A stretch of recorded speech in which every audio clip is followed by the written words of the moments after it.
हरे कृष्णा कृष्णा कृष्णा हरे हरे, हरे राम राम राम हरे हरे। हरे कृष्णा। तो आज हम महाराज परीक्षित के जन्म का इतिहास सुनेंगे। प्रश्न होता है कि भगवान कृष्ण इधर द्वारका जा रहे थे और ये महाराज परीक्षित का जन्म का विषय कैसे आया। तो श्रीमद् भागवतम का फ्लो, क्या कहेंगे हिंदी में, प्रवाह, श्रीमद् भागवतम की कथा का प्रवाह इस प्रकार है। मैं पहले से दे देता हूं सारांश में। प्रथम भागवतम का आरंभ होता है व्यासदेव के मंगलाचरण से। किसके मंगलाचरण से? 3 श्लोक में व्यासदेव ने मंगलाचरण किया और मंगलाचरण करने के बाद व्यासदेव ने नैमिषारण्य में एकत्र हुए ऋषि मुनियों की ओर अपना ध्यान मोड़ा और फिर नैमिषारण्य के वन में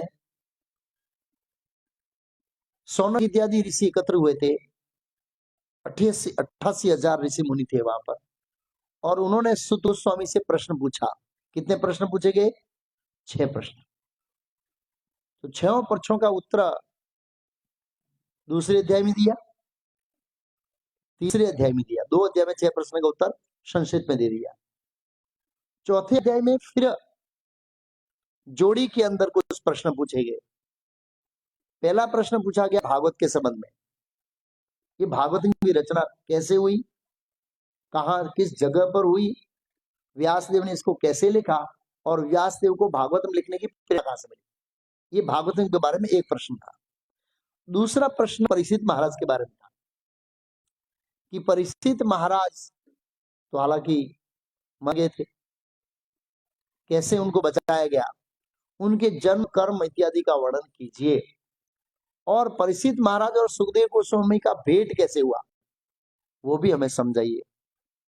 तो 3 प्रश्न परीक्षित महाराज के बारे में और 3 प्रश्न भागवतम के बारे में पूछे गए चौथे अध्याय के प्रथम 9 श्लोकों में। कितने श्लोकों में? और फिर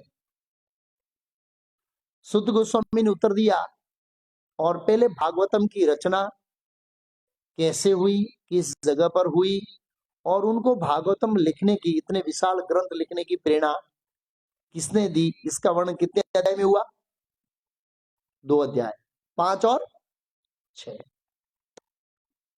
और फिर 7वें अध्याय में परीक्षित के जन्म की बात आई और 7वें अध्याय का नाम है अश्वत्थामा द्वारा महाराज परीक्षित का ऊपर प्रहार या उनका रक्षण, माता के गर्भ में इत्यादि।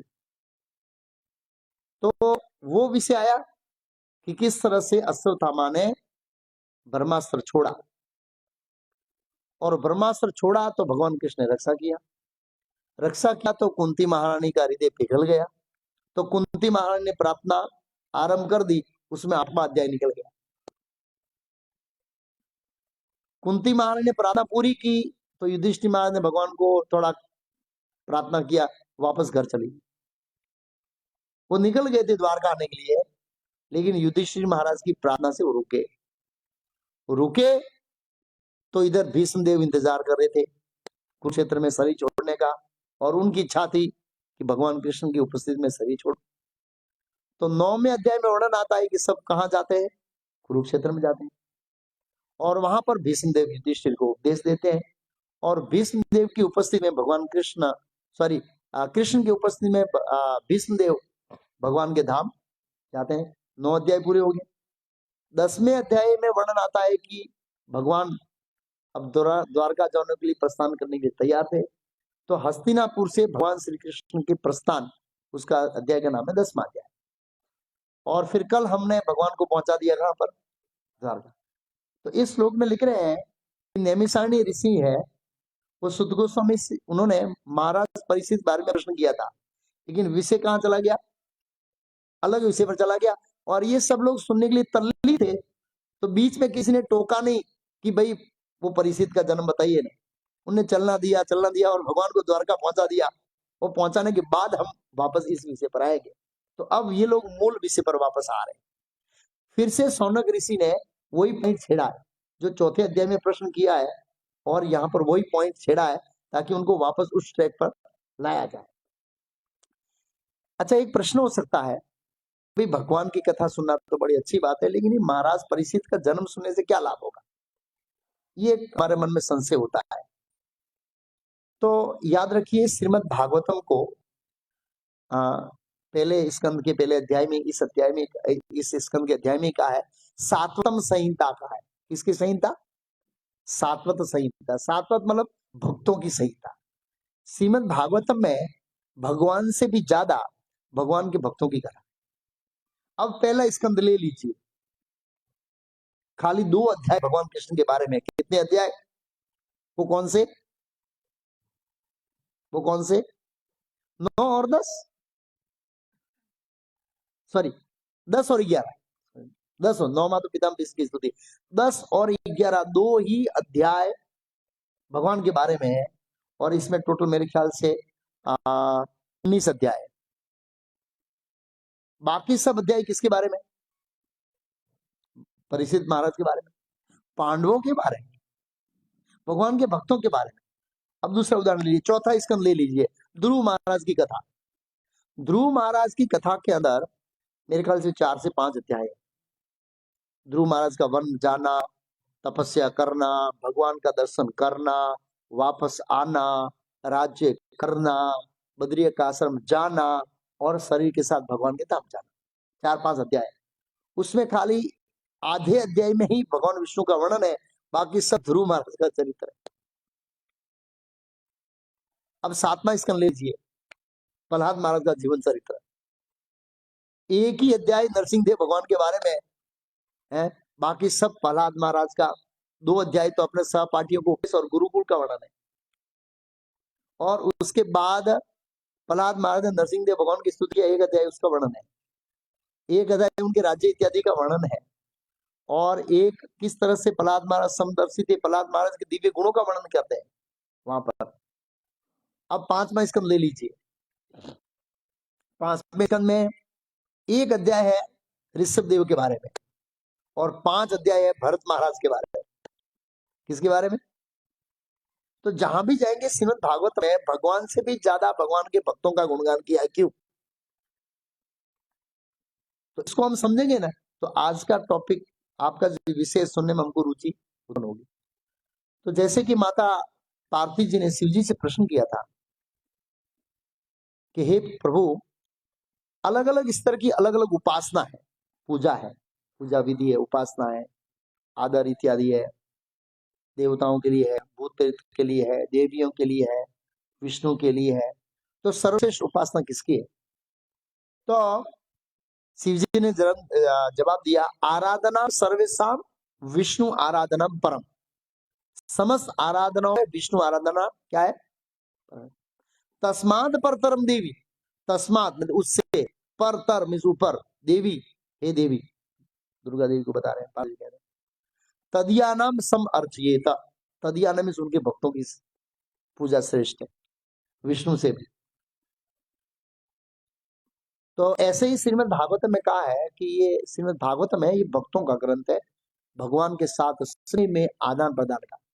तो हमको भक्त बनना है। क्या बनना है?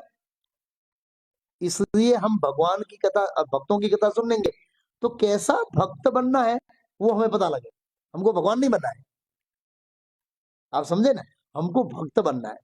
और भक्त बनने के लिए जो भगवान को प्रिय भक्त है, जो भगवान को प्रसन्न करने के लिए अपना जीवन समर्पित करते हैं, वो कैसे रहते थे, उनका व्यवहार कैसे था, उनके गुण कैसे थे, वो प्रजा से कैसे व्यवहार करते थे, राजाओं से कैसे व्यवहार करते थे, ब्राह्मणों से कैसे व्यवहार करते थे, वो व्यवहार हम समझेंगे। तो ऐसा व्यवहार करेंगे तो हम भगवान को पसंद आएंगे, फिर भगवान हमको वहां ऊपर ले जाएंगे, तब तक नहीं ले जाएंगे। तो इसलिए भगवान के भक्तों के बारे में जितना श्रवण पुण्यशाली है, उतना कृष्ण के बारे में दोनों एक सा ही है। श्रीमद् भागवत में कहा है, यस्याम वे सूर्य माणायाम कृष्ण परम पुरुषे उत्पते। कृष्ण परम पुरुष से भक्ति उत्पत्ति शौक मोह भय उपहा, ये भागवतम सुनने का फल ये है। यस्याम वे सूर्यमाणायाम, व्यासदेव ने सातवें अध्याय में लिखा भागवतम, उसके बाद उसका महात्म्य बताया।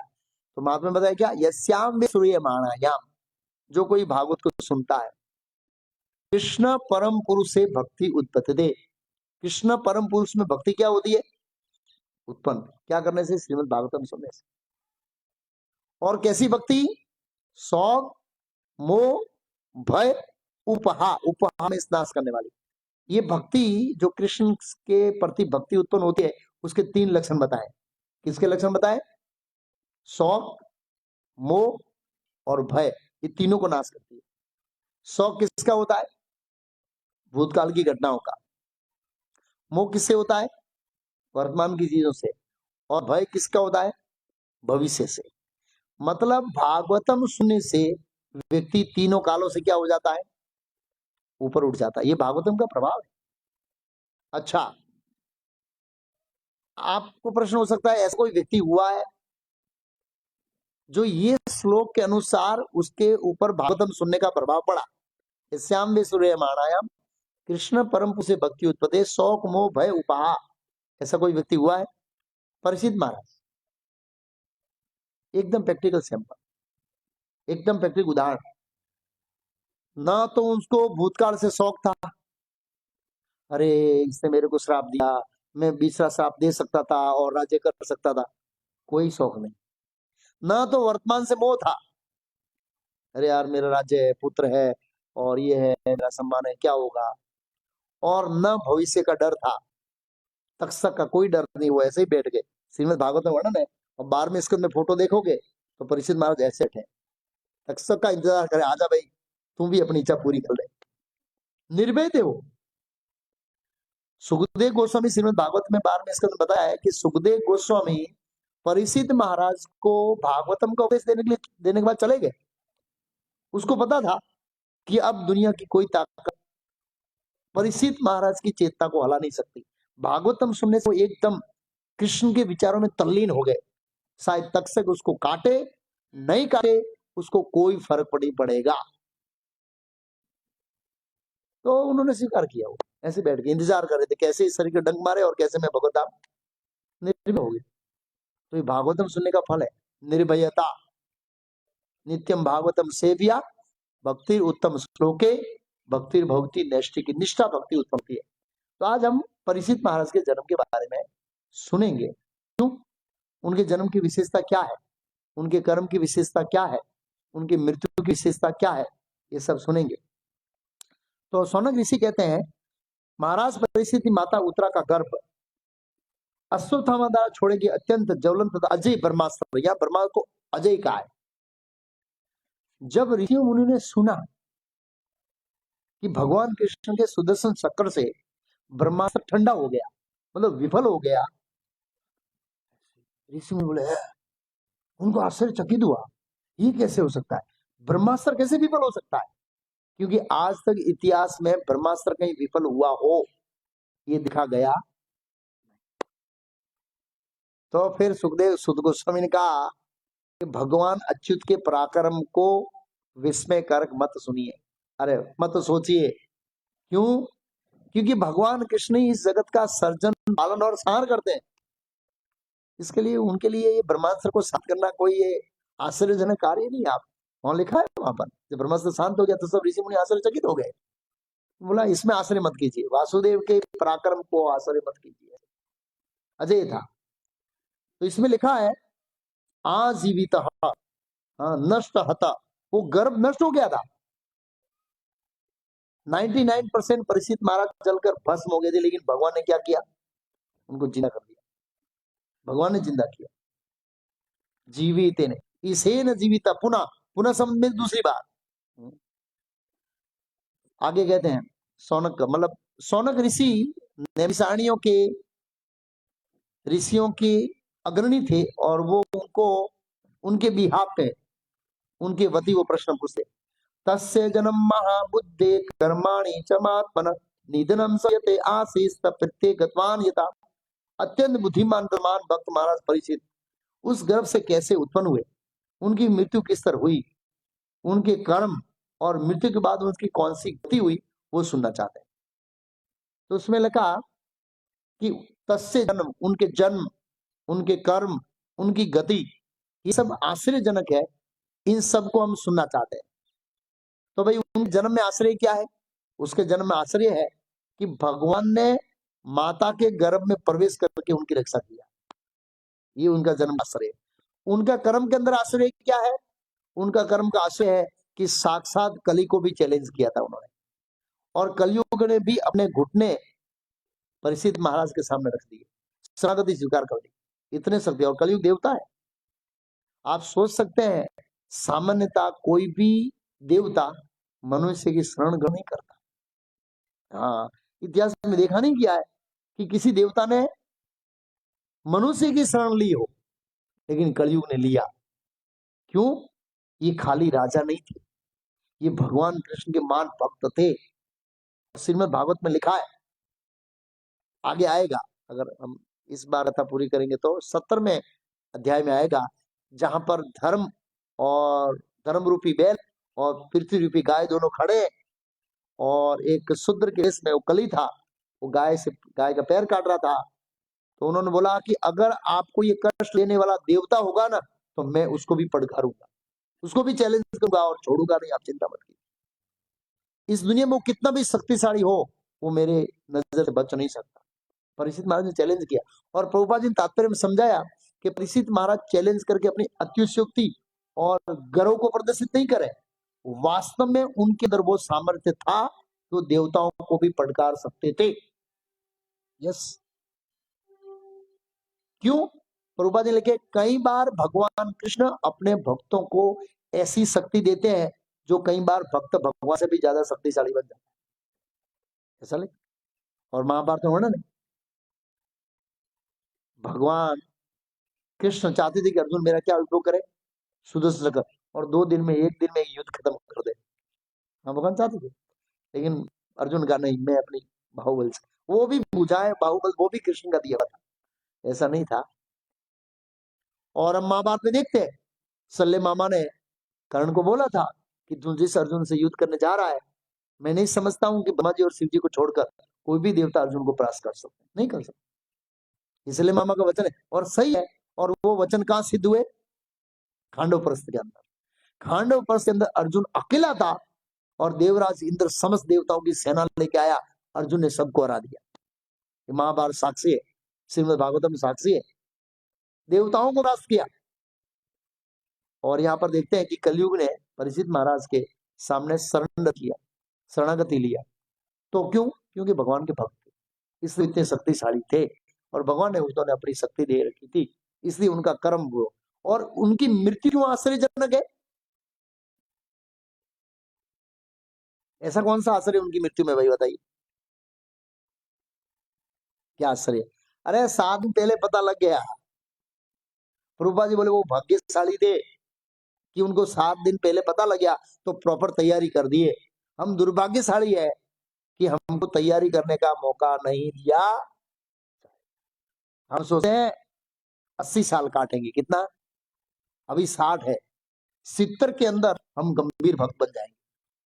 कौन सी उम्र में?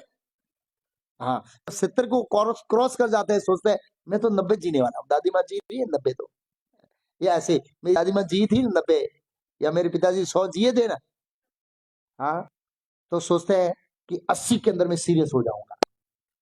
80 क्रॉस करते हैं, सोचते हैं 100 पार कर जाऊंगा, ऐसा लग रहा है, उसको कॉन्फिडेंस आ जाता है, सोचता है 90 साल की उम्र में मैं गंभीर हो जाऊंगा। इस तरह माया हमको क्या करती है? धोखा दे देती, रियली वास्तविक धोखा। देखिए, बोले है ना, अभी इतने साल पड़े हैं, गंभीर हो जाएंगे। परीक्षित महाराज तो 7 दिन के अंदर मृत्यु पर विजय प्राप्त कर लिया। ध्रुव महाराज ने 6 महीने में भगवान को प्राप्त कर लिया। मेरे पास तो 10 साल है। इस तरह से माया हमको क्या करती है? धोखा देती है। एक भक्त था, मैं भक्त की बात कर रहा हूँ, उनकी किडनी खराब हो गई थी, तो जिस मंदिर में रहता था उसमें धन विद्यानगर भेजा गया। तो आप समझ सकते हैं, जिसकी किडनी खराब है वो ज्यादा दिन निकालने वाला, डायलिसिस के ऊपर ज्यादा दिन निकल नहीं सकता, 1 साल 2 साल कभी भी जा सकता है।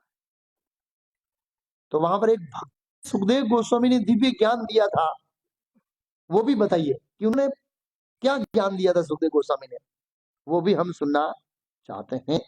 ऐसी उत्सुकता बताई, किन्होंने उत्सुकता बताई?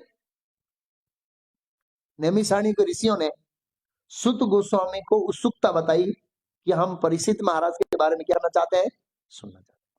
तो सुत गोस्वामी जवाब दे रहे हैं, श्री सुत वाच अपीप्लत राज पितृवत रंजयन प्रजा नैस्पर सर्व कामेभ्य कृष्ण पाद अनुसेव्या। तो सबसे पहले सुत गोस्वामी युधिष्ठिर महाराज के राज्य का वर्णन करेंगे 4-5 श्लोकों में। कितने श्लोकों में? 4-5 श्लोकों में युधिष्ठिर महाराज के राज्य का वर्णन करेंगे सुत गोस्वामी। क्या कहते हैं? अपिप्लत धर्मराज, युधिष्ठिर को धर्मराज का है, और सबका पितृवध, उन्होंने राज्य कैसे किया? पिता की तरह। समस्त प्रजाओं को अपने पिता की तरह पाला पोसा, जैसे कभी भी बाप के संरक्षण में एक पुत्र कष्ट नहीं भोगता है, इस तरह से युधिष्ठिर महाराज के राज्य में कोई प्रजा मतलब कोई भी जीव दुखी नहीं था। यस, कोई पशु भी दुखी नहीं था।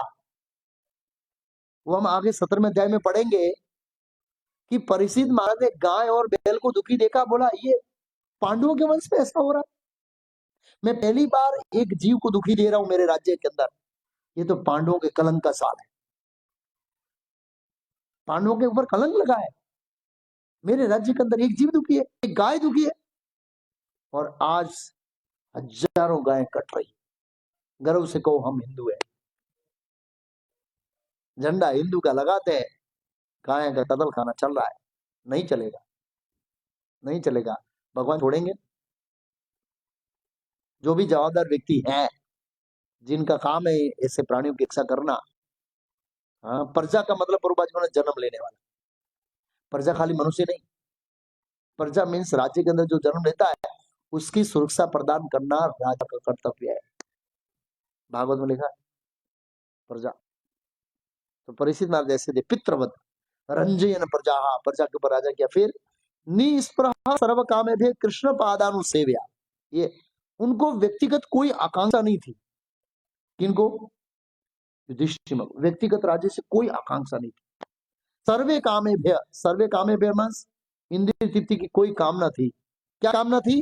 कृष्ण पादानुसेव्या, कृष्ण के चरण कमल का सेवा करने की इच्छा थी। कृष्ण के शरण कमल की सेवा करने की इच्छा थी। फिर अब उनकी ख्याति बता रहे, क्या ख्याति है?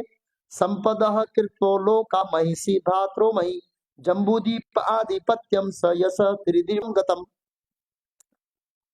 महाराज युधिष्ठिर की सांसारिक उपलब्धियों के कारण उनका यश स्वर्ग लोक में फैल गया, वो स्वर्ग लोक के अंदर विख्यात हो गए।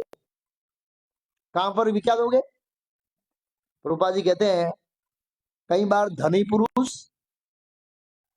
अथवा तो विख्यात पुरुष पूरे भारतवर्ष में विख्यात होता है, लेकिन युधिष्ठिर महाराज कहां तक विख्यात हो गए? स्वर्ग के अंदर स्वर्ग के जन जन वासी उनका गुणगान करते। किसके कारण? क्या क्या कारण था?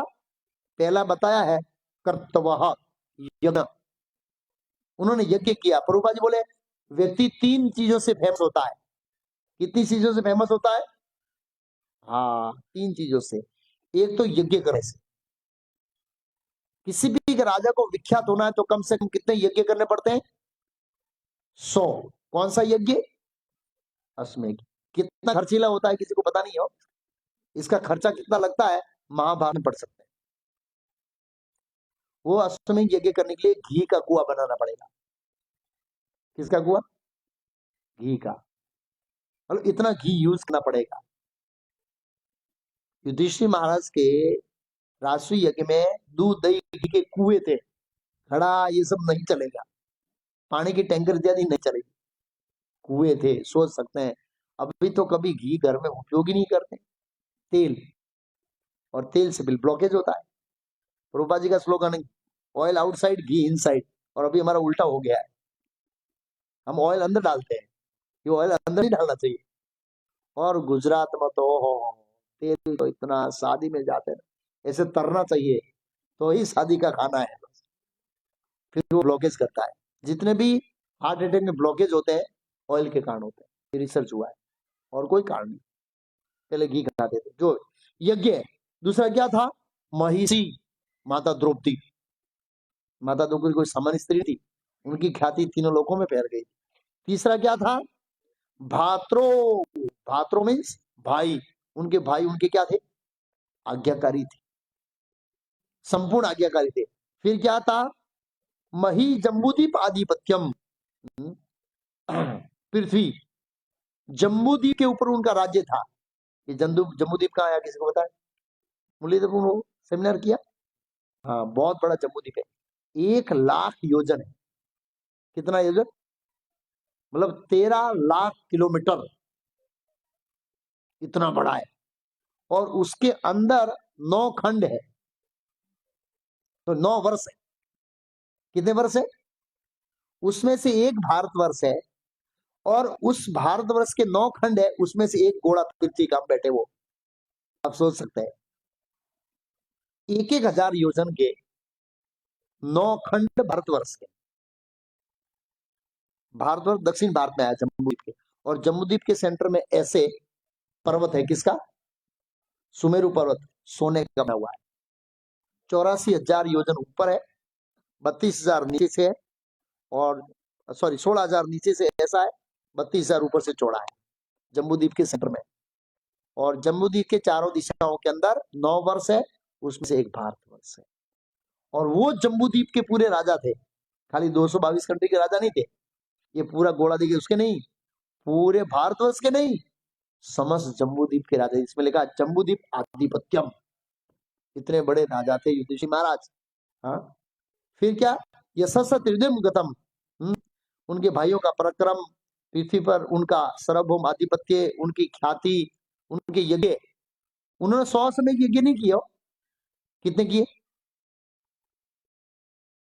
लेकिन सुत गोस्वामी ने कहा भगवान कृष्ण की उपस्थिति में ये यज्ञ हुए थे, और भगवान ने उत्तम कोटि के ब्राह्मणों को उसमें लगाया था, और भगवान की उपस्थिति के कारण 3 यज्ञों का फल 100 यज्ञों के समान हो गया।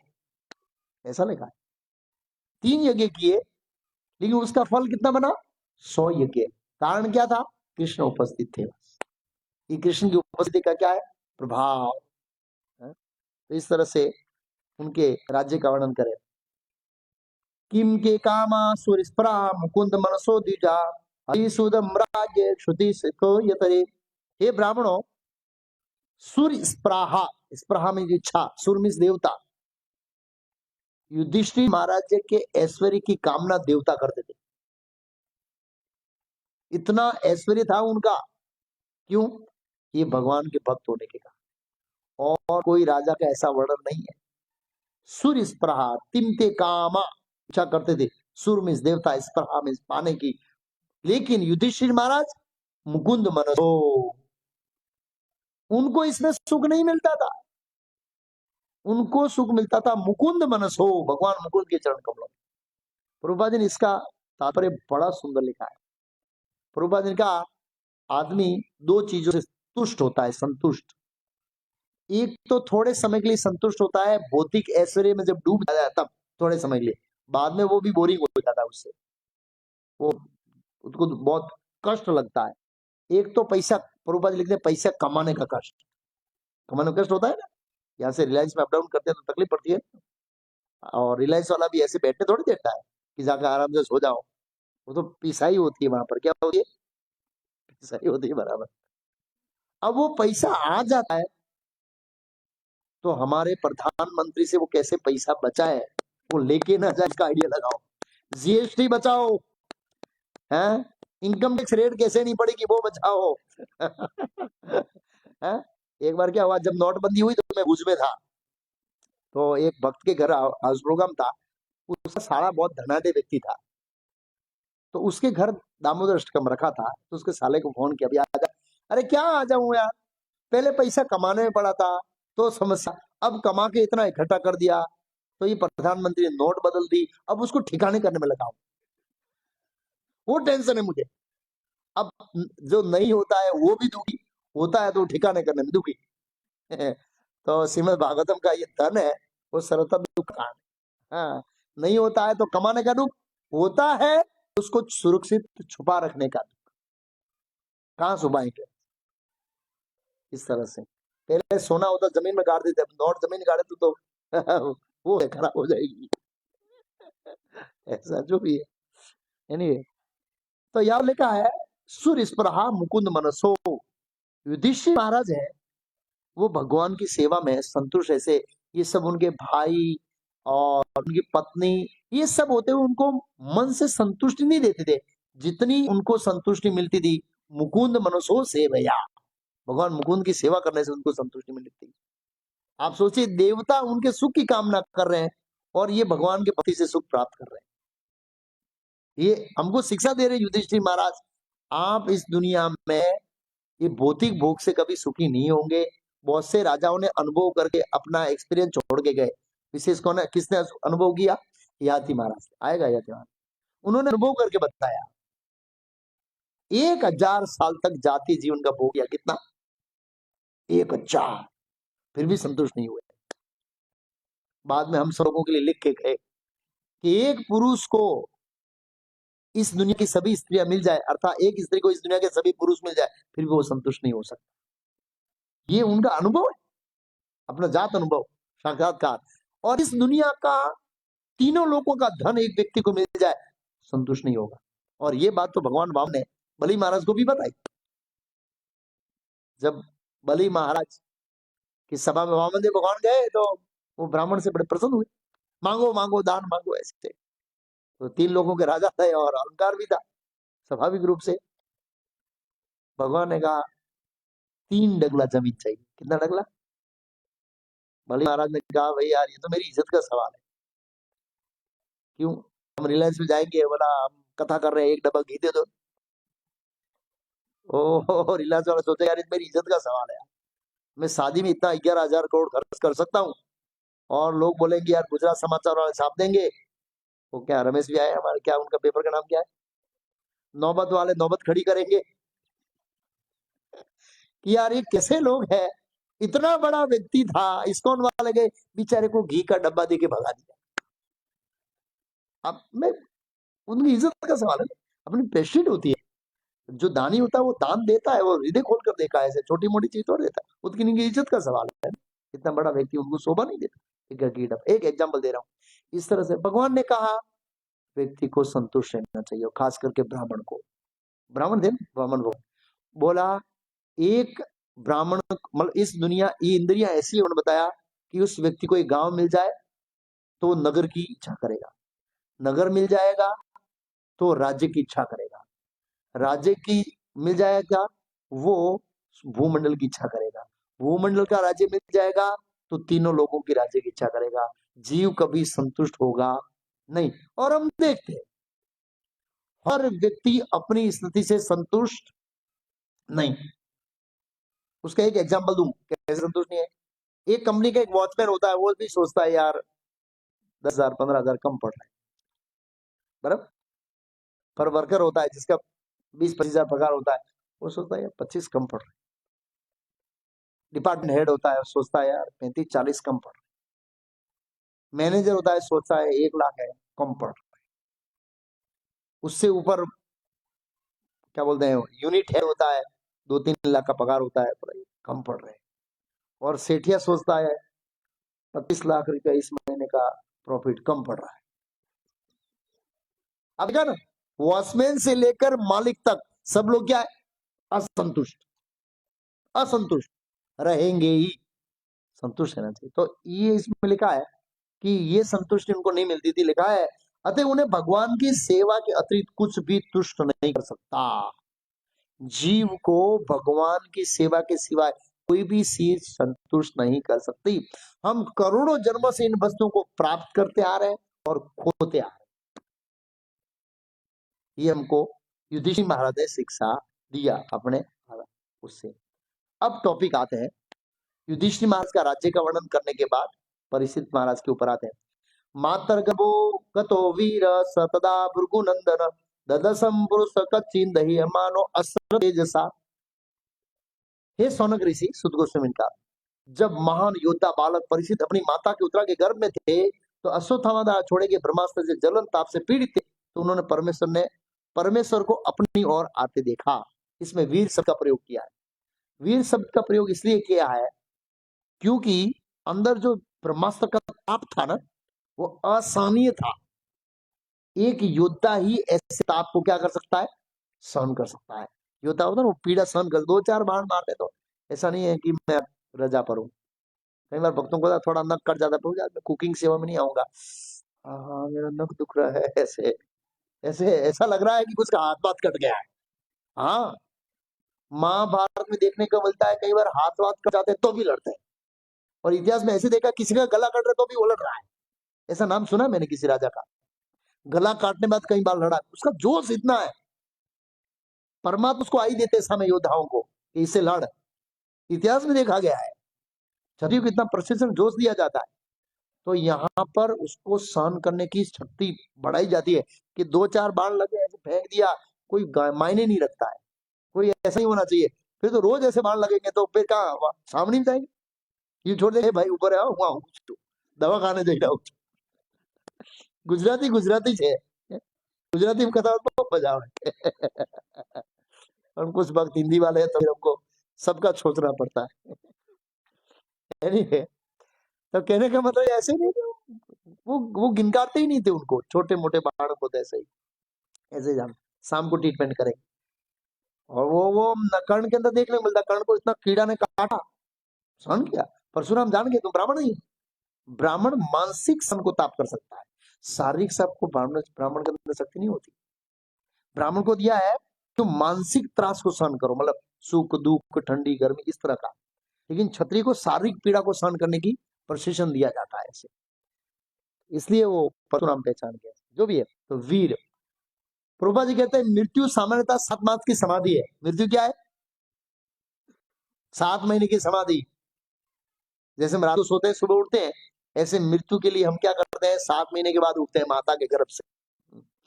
जीव अपने कर्म के अनुसार पिता के वीर्य के माध्यम से माता के गर्भ में प्रवेश करता है और वांछित शरीर धारण करके विकसित होता है, और जीवों को अपने अपने विगत कर्मों के अनुसार जन्म ग्रहण करना होता है।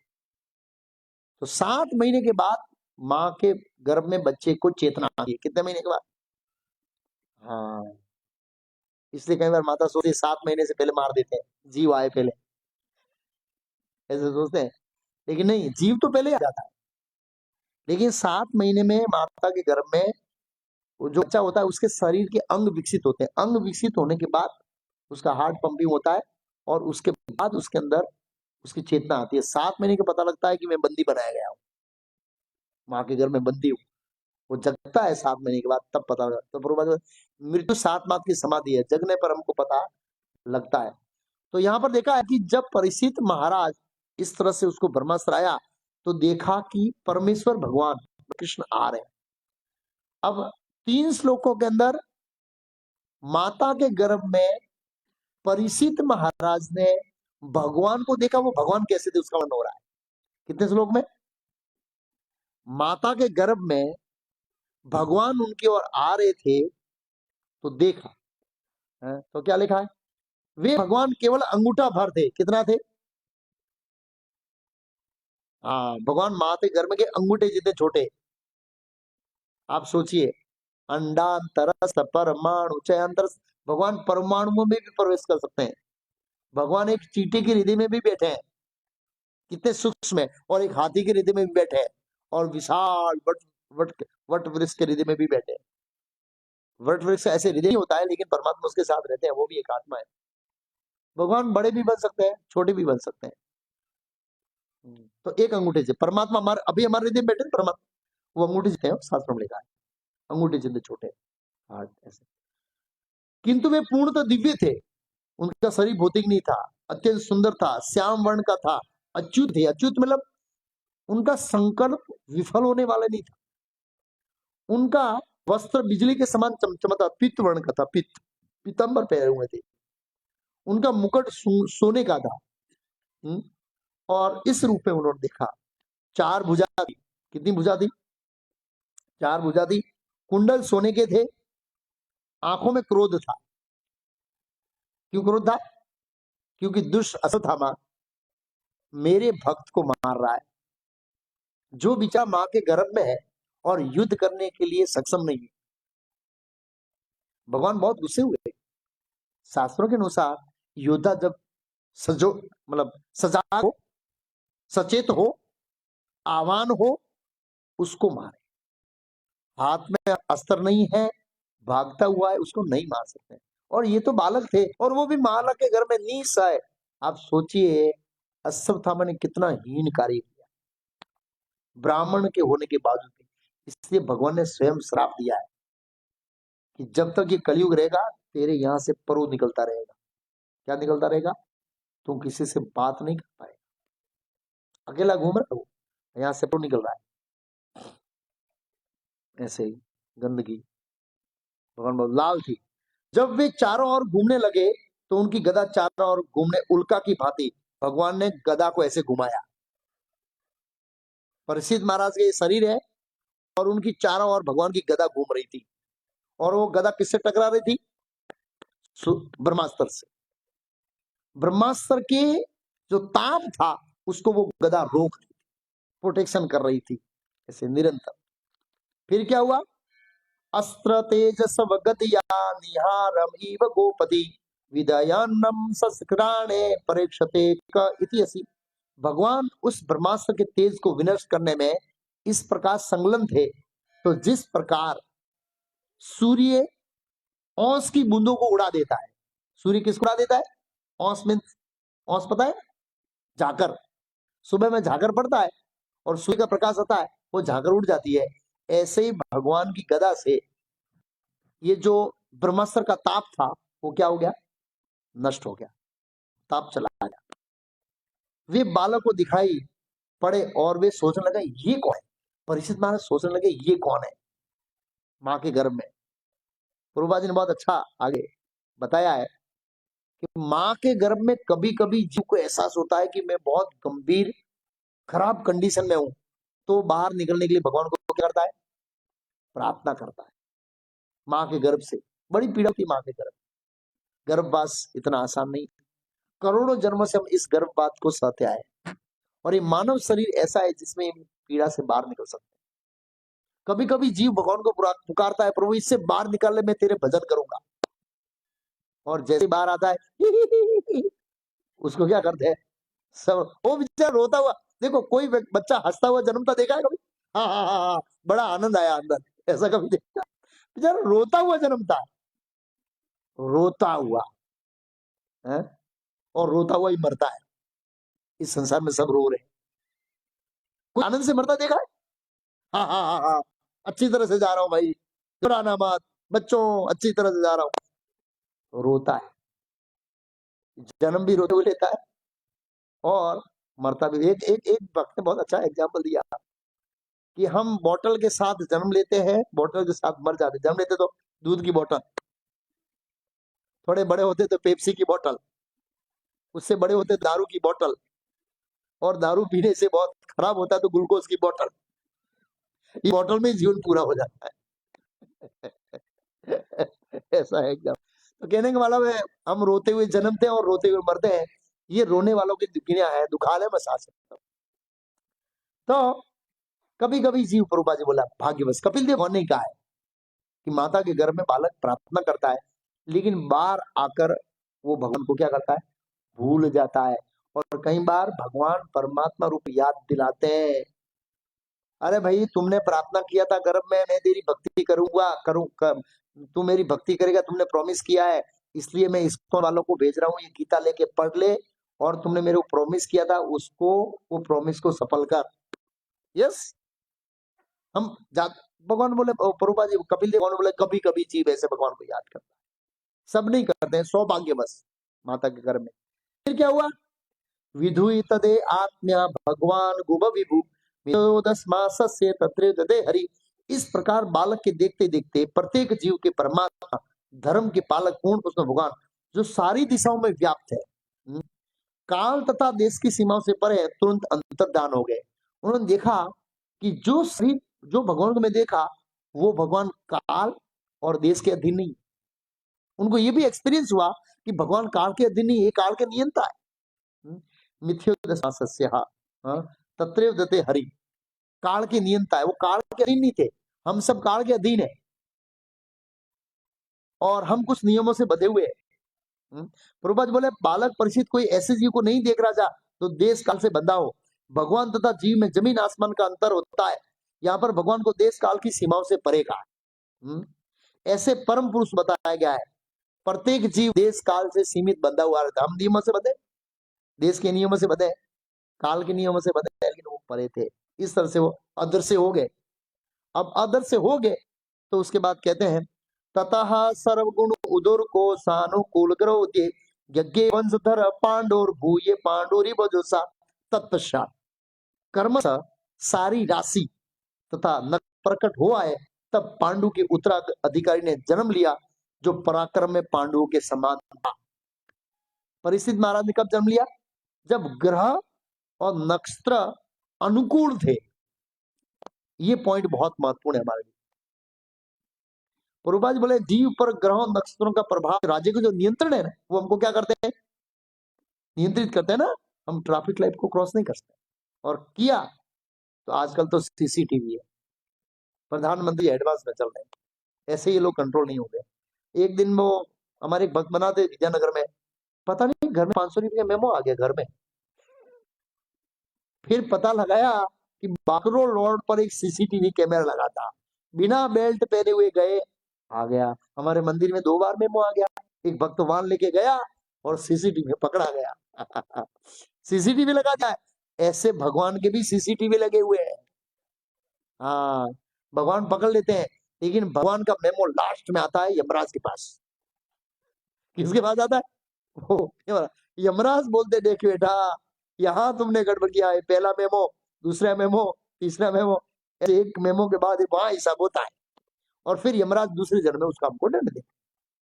तो ये जीवों के ऊपर ग्रह और नक्षत्रों का प्रभाव, ये पूरी कल्पना नहीं है। हमारे कर्मों के अनुसार भगवान के प्रतिनिधि जो हमको देख रहे हैं, वो ग्रहों के रूप में हमको सुख दुख देते हैं। इसलिए किसी जीव का किस ग्रह के अंदर किस नक्षत्र के प्रभाव में जन्म होता है, वो बहुत मायने रखता है। अगर उस जन्म के समय ग्रह सब शुभ है तो उनको सभी प्रकार से आशीर्वाद मिलेगा। और प्रभुपाद जी ने तात्पर्य में लिखा है भगवान कृष्ण का, भगवान कृष्ण जिस ग्रहों की स्थिति में जन्म हुए उसको कहते हैं जयंती। क्या कहते हैं? प्रभुपाद बोले ये नेताओं पर लागू लगा दिया है जयंती। जयंती खाली कृष्ण के ऊपर लागू पड़ती है, बलराम और राम के ऊपर लागू नहीं पड़ती है। क्योंकि सर्वोच्च शुभ गुण जब ये नक्षत्र इकट्ठित होते हैं, उनकी जो पोजीशन होती है उसको जयंती कहते हैं। और उससे नीचे आता है अजीत के, अजीत नहीं, अभिजीत गुण। वामन भगवान अभिजीत नक्षत्रों में प्रकट हुए थे। अभिजीत नक्षत्र है उसमें वो भी, लेकिन कृष्ण का सर्वोच्च है। तो किसी जीव का जन्म किस गुण में हुआ है उससे निर्भर पड़े, वो पता लगेगा कि उसका स्वभाव कैसे बनेगा, उसको यश कैसे मिलेगा, उसको धन किससे मिलेगा, ऐसा होता है।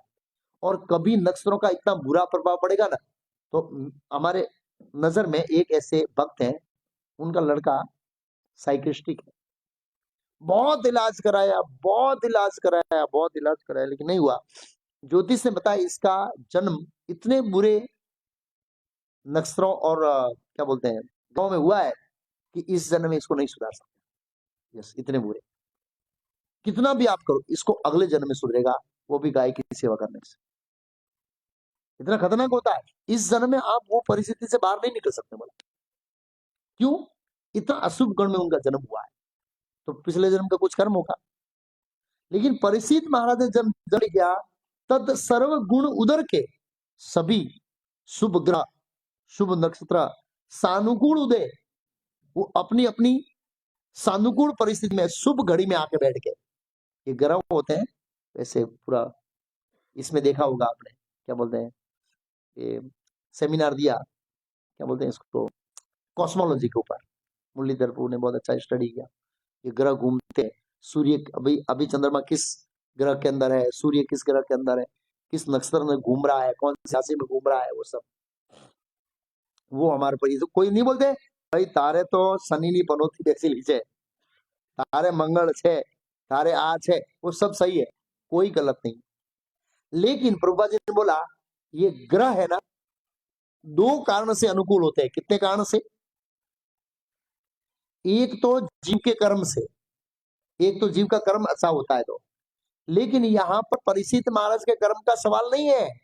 ये सब शुभ ग्रह परीक्षित महाराज को आशीर्वाद देने के लिए शुभ जगह पर आ गए। क्योंकि जन्म कौन ले रहा है? भगवान का महान भक्त। और जब भगवान का भक्त जन्म लेता है तो देवताओं को आशीर्वाद देना पड़ता है। महाभारत में लिखा है जब अर्जुन का जन्म हुआ तो इस ब्रह्मांड के सर्वोच्च लोग वहां पर आशीर्वाद देने के लिए आए थे। यस, देना पड़ता है, भगवान के भक्त है। महाभारत में वर्णन है। आप इतिहास में एक ही व्यक्ति को देखेंगे जिसके साथ शिव जी ने क्या किया है? आलिंगन। कोई रिकॉर्ड नहीं है, जहां तक मैंने पढ़ा है शिव जी ने किसी जीव के साथ आलिंगन नहीं किया। एक ही व्यक्ति से आलिंगन किया। वो कौन है? कौन वो? अर्जुन। महाभारत में कथा थी। वो क्यों अर्जुन का आलिंगन करता है? शिव जी कहते कृष्ण का मित्र मेरा मित्र, कृष्ण का शत्रु मेरा शत्रु। ये शिव जी का शब्द है। और आप सोचिए कितने देवता भगवान कृष्ण के भक्तों को आशीर्वाद देने और रक्षा करने के लिए उत्सुक होते हैं। मतलब आप सोच सकते हैं एक्चुअली क्या हम शास्त्र नहीं पढ़ते हैं तो भगवान विष्णु के भक्तों और कृष्ण के भक्तों की महिमा हमको पता नहीं।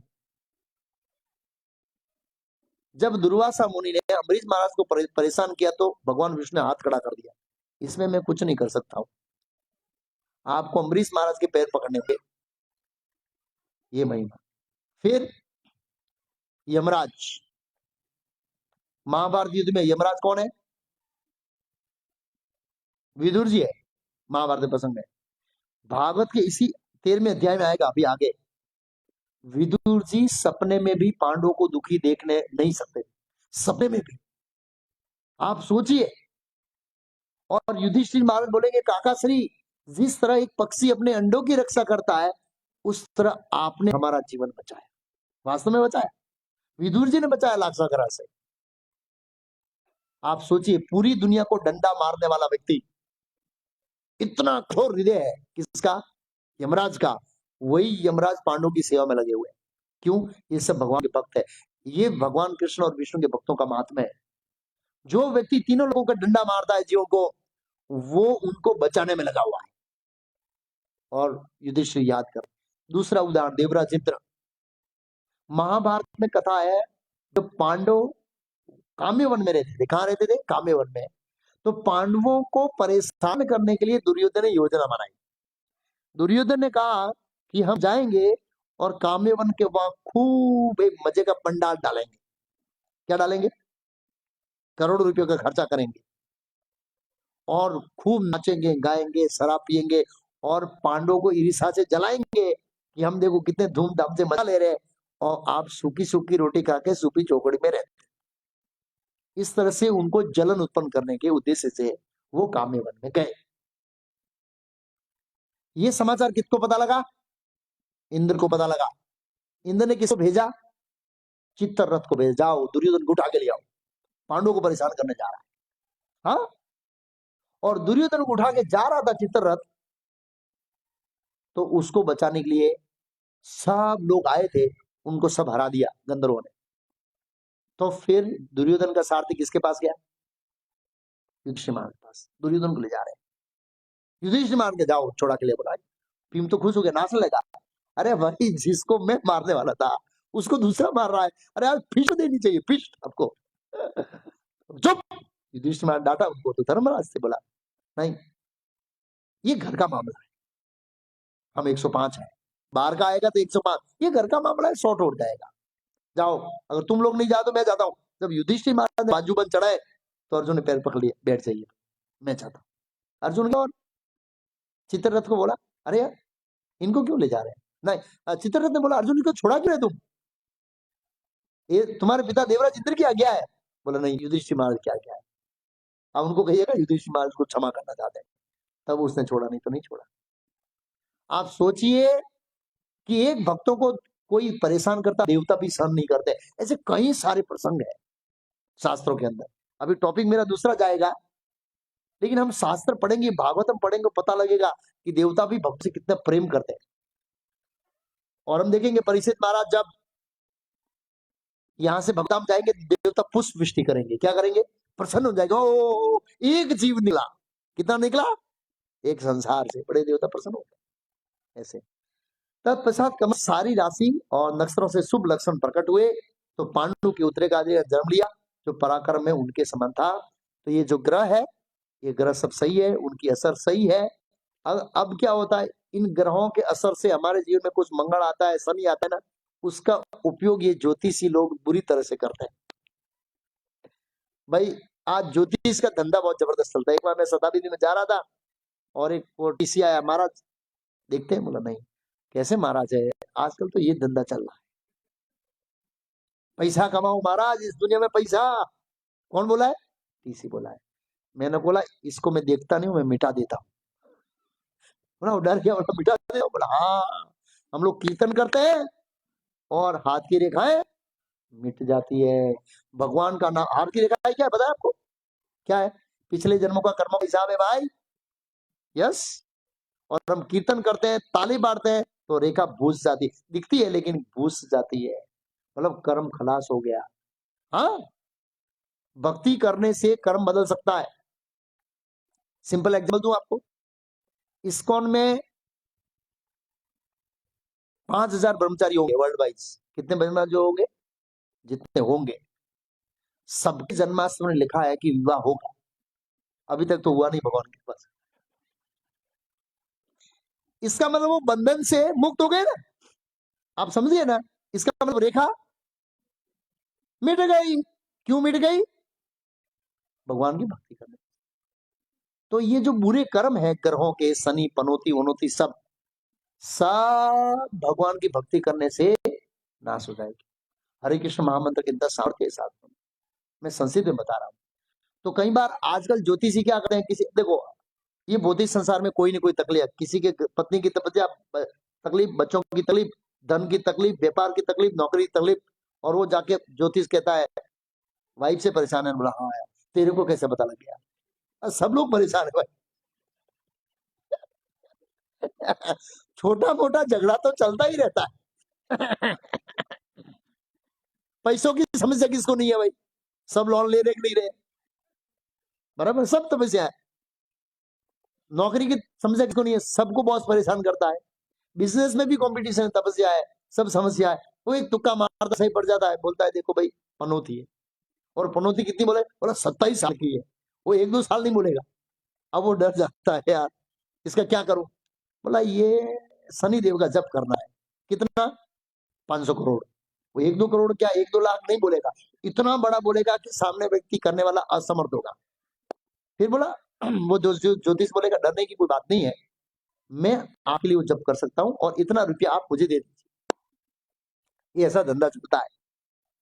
मेरा मेरा कहना यह है कि मेरे को यहाँ गुमड़ा हो गया है, मैं डॉक्टर को बोलता हूँ देखो यार मेरा नहीं काटना है, तेरा काट दे। या डॉक्टर बोलेगा कि मैं मेरा काट दूंगा तो ठीक हो जाएगा। ऐसा होता है? अरे जो बीमार है उसको दवा खानी पड़ेगी ना। हाँ, अगर आप सतयुग में होते तो ये चलता। आप दूसरा नाम लेते उसका उद्धार। कलयुग में भगवान ने सिस्टम बंद कर दिया। कलयुग में अपना उद्धार करने का, हाँ हम प्रार्थना कर सकते हैं जीव को भगवान के लिए, इसका ठीक हो जाए, इसकी दशा सुधर जाए, लेकिन ऐसा हो कि दूसरे को ठीक करने के लिए मैं नाम लूं और उसका ठीक हो जाए, ये कलयुग में सिस्टम नहीं है। दूसरे युगों में था, ट्रांसफर होता था पुण्य।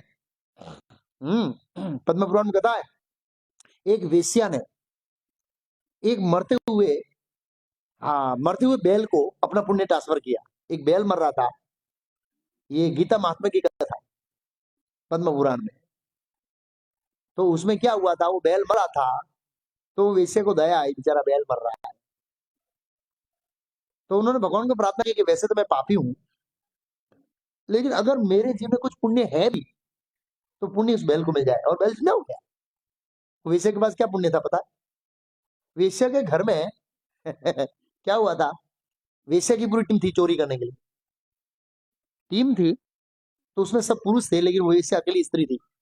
चोरी करने के बाद किस घर में घुसे तो पैसा लिया, लेकिन तोता अच्छा लगा तो चोरों ने तोते का पिंजरा भी ले लिया, और वो भाग के रूप में वेश्या को दी गई, ये तेरा भाग, और पैसा लेके चोर चल गए। तो वेश्या ने बोला ठीक है, वो तोता बेचारा जीव है तो घर में लाके लटका, और वो गीता के श्लोक बोलता था, धर्म क्षेत्र कुरुक्षेत्र संवेता, ऐसे श्लोक बोलता था गीता का, और वो वेश्या रोज सुनती थी, उसका पुण्य मिला।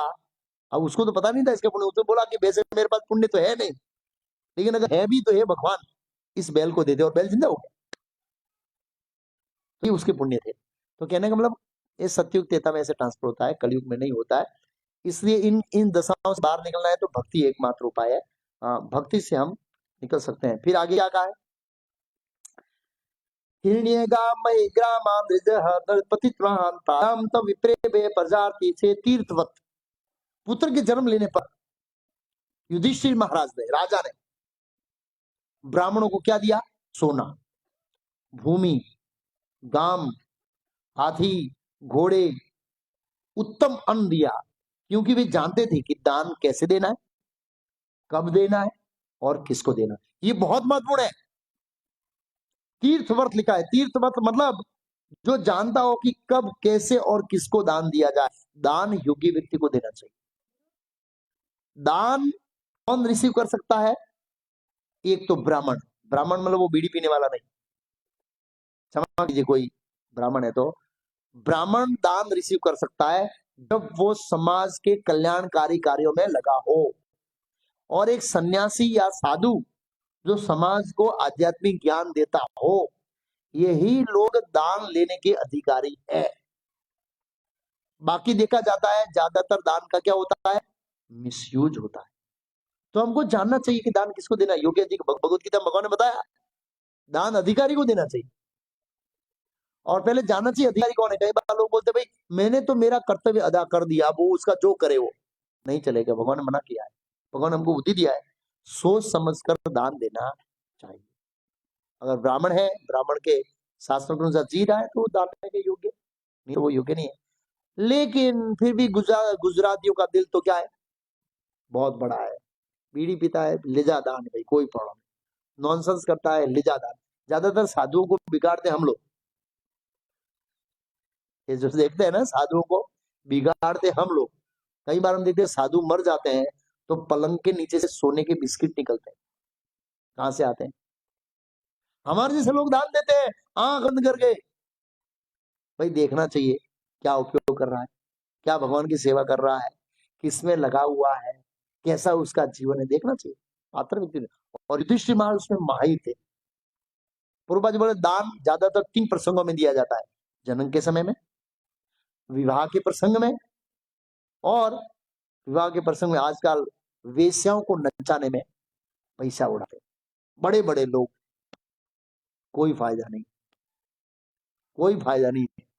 योग्य ब्राह्मणों को दान देना चाहिए जो भगवान की सेवा में रत हो। और ऐसे ब्राह्मण वो इंद्रिय तृप्ति से विरक्त हो। कैसे विरक्त हो, हाँ जानना चाहिए कि ब्राह्मण भी कैसा है, ये देखना चाहिए शास्त्रों के अनुसार। तो विवाह के समय, मृत्यु के समय, मतलब वो अत्यधिक संस्कार के बाद जो प्रोसेस होती है उसमें ब्राह्मण को दान दिया जाता है। और विवाह के समय 3 प्रसंग में दान देना चाहिए, और अलग अलग जगह पर ऐसे वर्णन किया था। युधिष्ठिर महाराज ने इस तरह से दान दिया। तया ऊचु ब्राह्मणा तुष्टा राजानां प्रसेतरम एष हि अस्मिन् प्रजातन्तो पुरुषाणां पौरवरिष्ठभा। पूर्वों में प्रमुख राजा के ज्ञान से ब्राह्मण अत्यंत संतुष्ट हुए। ये ब्राह्मण भी पहले के समय भोगी नहीं थे। महाभारत में वर्णन है कि युधिष्ठिर महाराज ने राजसूय यज्ञ किया, इतना सारा ब्राह्मणों को दान दिया कि खेत में सोने के बर्तन छोड़ के चले गए। बोले यार हमको फोन किया तो हम पहुंच जाते वहां पर गाड़ी लेके, सब सोने के बर्तन लेके आ जाते। वो ब्राह्मण लोभी नहीं थे, और भगवान कृष्ण का ये सब सोना पड़ा है ना खेत में, ये उठा के रख दो, इमरजेंसी में काम आएगा। भागवत में लिखा है यहाँ। और रामायण में क्या लिखा है, भगवान राम ने लंका से वापस आने के बाद अश्वमेध यज्ञ कराया, पता है ना। यज्ञ कराने में 4 ब्राह्मण होते हैं, 4 दिशा में बहते हैं। यज्ञ की कुंड होती है ना, उत्तर दक्षिण पूर्व पश्चिम, और उसका 4 नाम होता है और 4 का रोल अलग होता है। एक घी की आहुति डालता है, एक मंत्रोच्चारण करता है, एक लकड़ी डालता है, समथिंग होता पर होता दूध घाता, ऐसा मैं भूल गया नाम है भागवत में। 4 ब्राह्मण होते हैं। और भगवान राम ने उनको क्या दान दिया? बोला जहां से तू बैठा है और यहाँ जहां तक पृथ्वी का एंड होता है भूमंड, वहां तक राज्य तेरा। उसको बोला तू जहां से बैठा है वो तेरा, क्यों बैठा तो तेरा, पीछे तेरा। उसमें लिखा माता सीता के वस्त्रों के सिवाय नथनी इत्यादि जो भी थे और अपने आभूषण आभूषण सब निकाल के राम ने ब्राह्मणों को दे दिया। इतने उदार थे भगवान राम। तो क्या ब्राह्मणों ले लिया? नहीं लिया। वो दान स्वीकार किया उन्होंने, और स्वीकार करने के बाद क्या कहा? प्रभु हम ब्राह्मण हैं, हमको आपका स्नेह चाहिए, बस हमको कुछ भी नहीं चाहिए, सब वहीं छोड़ के चले गए। ऐसे ब्राह्मण हुआ करते।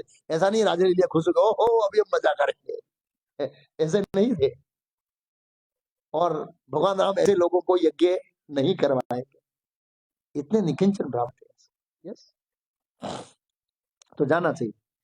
तो विद्वान ब्राह्मण बहुत प्रसन्न हुए और कुरुओं में प्रमुख कहा है, कुरुओं में प्रमुख ब्राह्मणों ने कहा ये निष्कलंक पुत्र आप पर अनुग्रह करने के लिए सर्वशक्तिमान भगवान विष्णु द्वारा बचाया गया है। यहाँ पे लिखा अनुग्रह, भगवान ने बचाया आपको अनुग्रह करने के लिए। प्रभुपाद जी तात्पर्य में लिखते हैं 2 कारण से परीक्षित महाराज को बचाया गया। कितने कारण से? एक कारण है कि वो उनके भक्त थे और माता के गर्भ में थे और प्रहार हुआ। और भगवान का एक वचन है अपने भक्तों की क्या करना? कौन्तेय प्रति जाने न मैं भक्त पढ़े सती, मेरे भक्तों का कभी विनाश नहीं होता।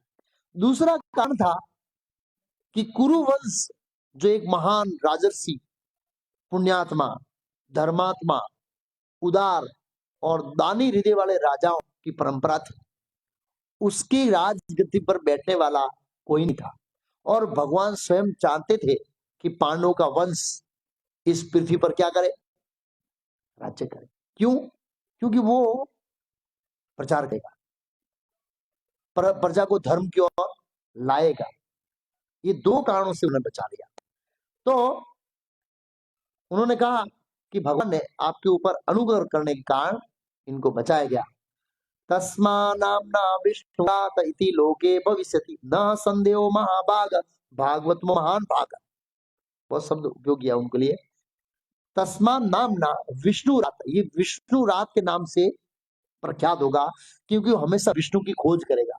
क्योंकि उन्होंने माँ के गर्भ में विष्णु देखा, विष्णु का विष्णु का विष्णु का विष्णु का, इस तरह, इसलिए उसका नाम होता विष्णु रात। इति लोके भविष्यति, भविष्य में विष्णु राम के नाम से प्रख्यात होगा। न संदेह, इसमें कोई संदेह नहीं है। महाभाग भागवतो महान, ये भागवतों में उत्तम होगा। भागवत मतलब भगवान के भक्तों में सबसे उत्तम और महान होगा। तो ये समझना चाहिए। यहाँ पर ये परीक्षित महाराज ने भगवान की योजना को निमित्त बनकर इस श्रीमद् भागवतम इस दुनिया में लाए, ताकि हम सुन रहे हैं तो महाभागवत भगवान के शुद्ध भक्त। अब ब्राह्मणों से युधिष्ठिर महाराज जानने के लिए बड़े उत्सुक थे कि मेरा पोता कैसे होगा। जब ब्राह्मणों ने बताया कि महाभागवत होगा, फिर भी वो जानने को उसने, तो परीक्षित महाराज, अरे युधिष्ठिर महाराज पूछ रहे, श्रीराज उवाच अपि एष वंशान राज ऋषीन् पुण्य लोकान महात्मनानुवर्तिता स्वितः यशसा साधुवादेन सदा। युधिष्ठिर महाराज ने पूछा, हे ब्राह्मणों, क्या मेरा पुत्र है?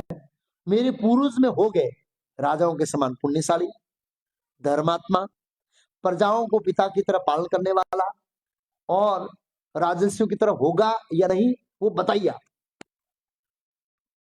आजकल बच्चा जन्म लेते हैं तो हम सपने देखते हैं डॉक्टर बनाएंगे, इंजीनियर बनाएंगे, ये बनाएंगे। कभी सोचा इच्छा कि क्या मेरे पुत्र को मेरे पूर्वजों जैसे बनाऊंगा? क्या मेरा पुत्र मेरे दादे परदादे जैसे होगा? हमारे परदादा दादा का नाम अभी गांव में विख्यात है।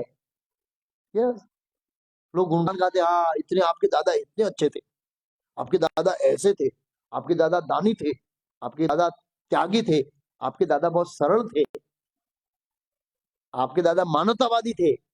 इस तरह से गुणगान करते हैं। लेकिन हम कभी भी अपने पुत्र को दादा परदादाओं का जैसा बनाना नहीं चाहते। तो यहाँ पर युधिष्ठिर महाराज जानने के उत्सुक थे, क्योंकि ये जो पंडित थे ये ज्योतिषी विद्या में निपुण थे, और शास्त्रों में बताया है ज्योतिषी विद्या गलत नहीं है, उसका उपयोग करने वाले लोग हैं जो दुरुपयोग करते हैं। ज्योतिषी विषय सही है, भागवत के 5वें स्कंद में ये पूरा जो कॉस्मोलॉजी है वो ज्योतिष विद्या पर आधारित है। उसके सिवाय बहुत सारे पुराणों में, बहुत सारे साइंसों में भृगु संहिता पूरी ज्योतिष विद्या पर आधारित है। प्रभुपाद जी लिखा है कोई भी व्यक्ति भृगु संहिता पढ़कर अपना भूत वर्तमान भविष्य को जान सकता है।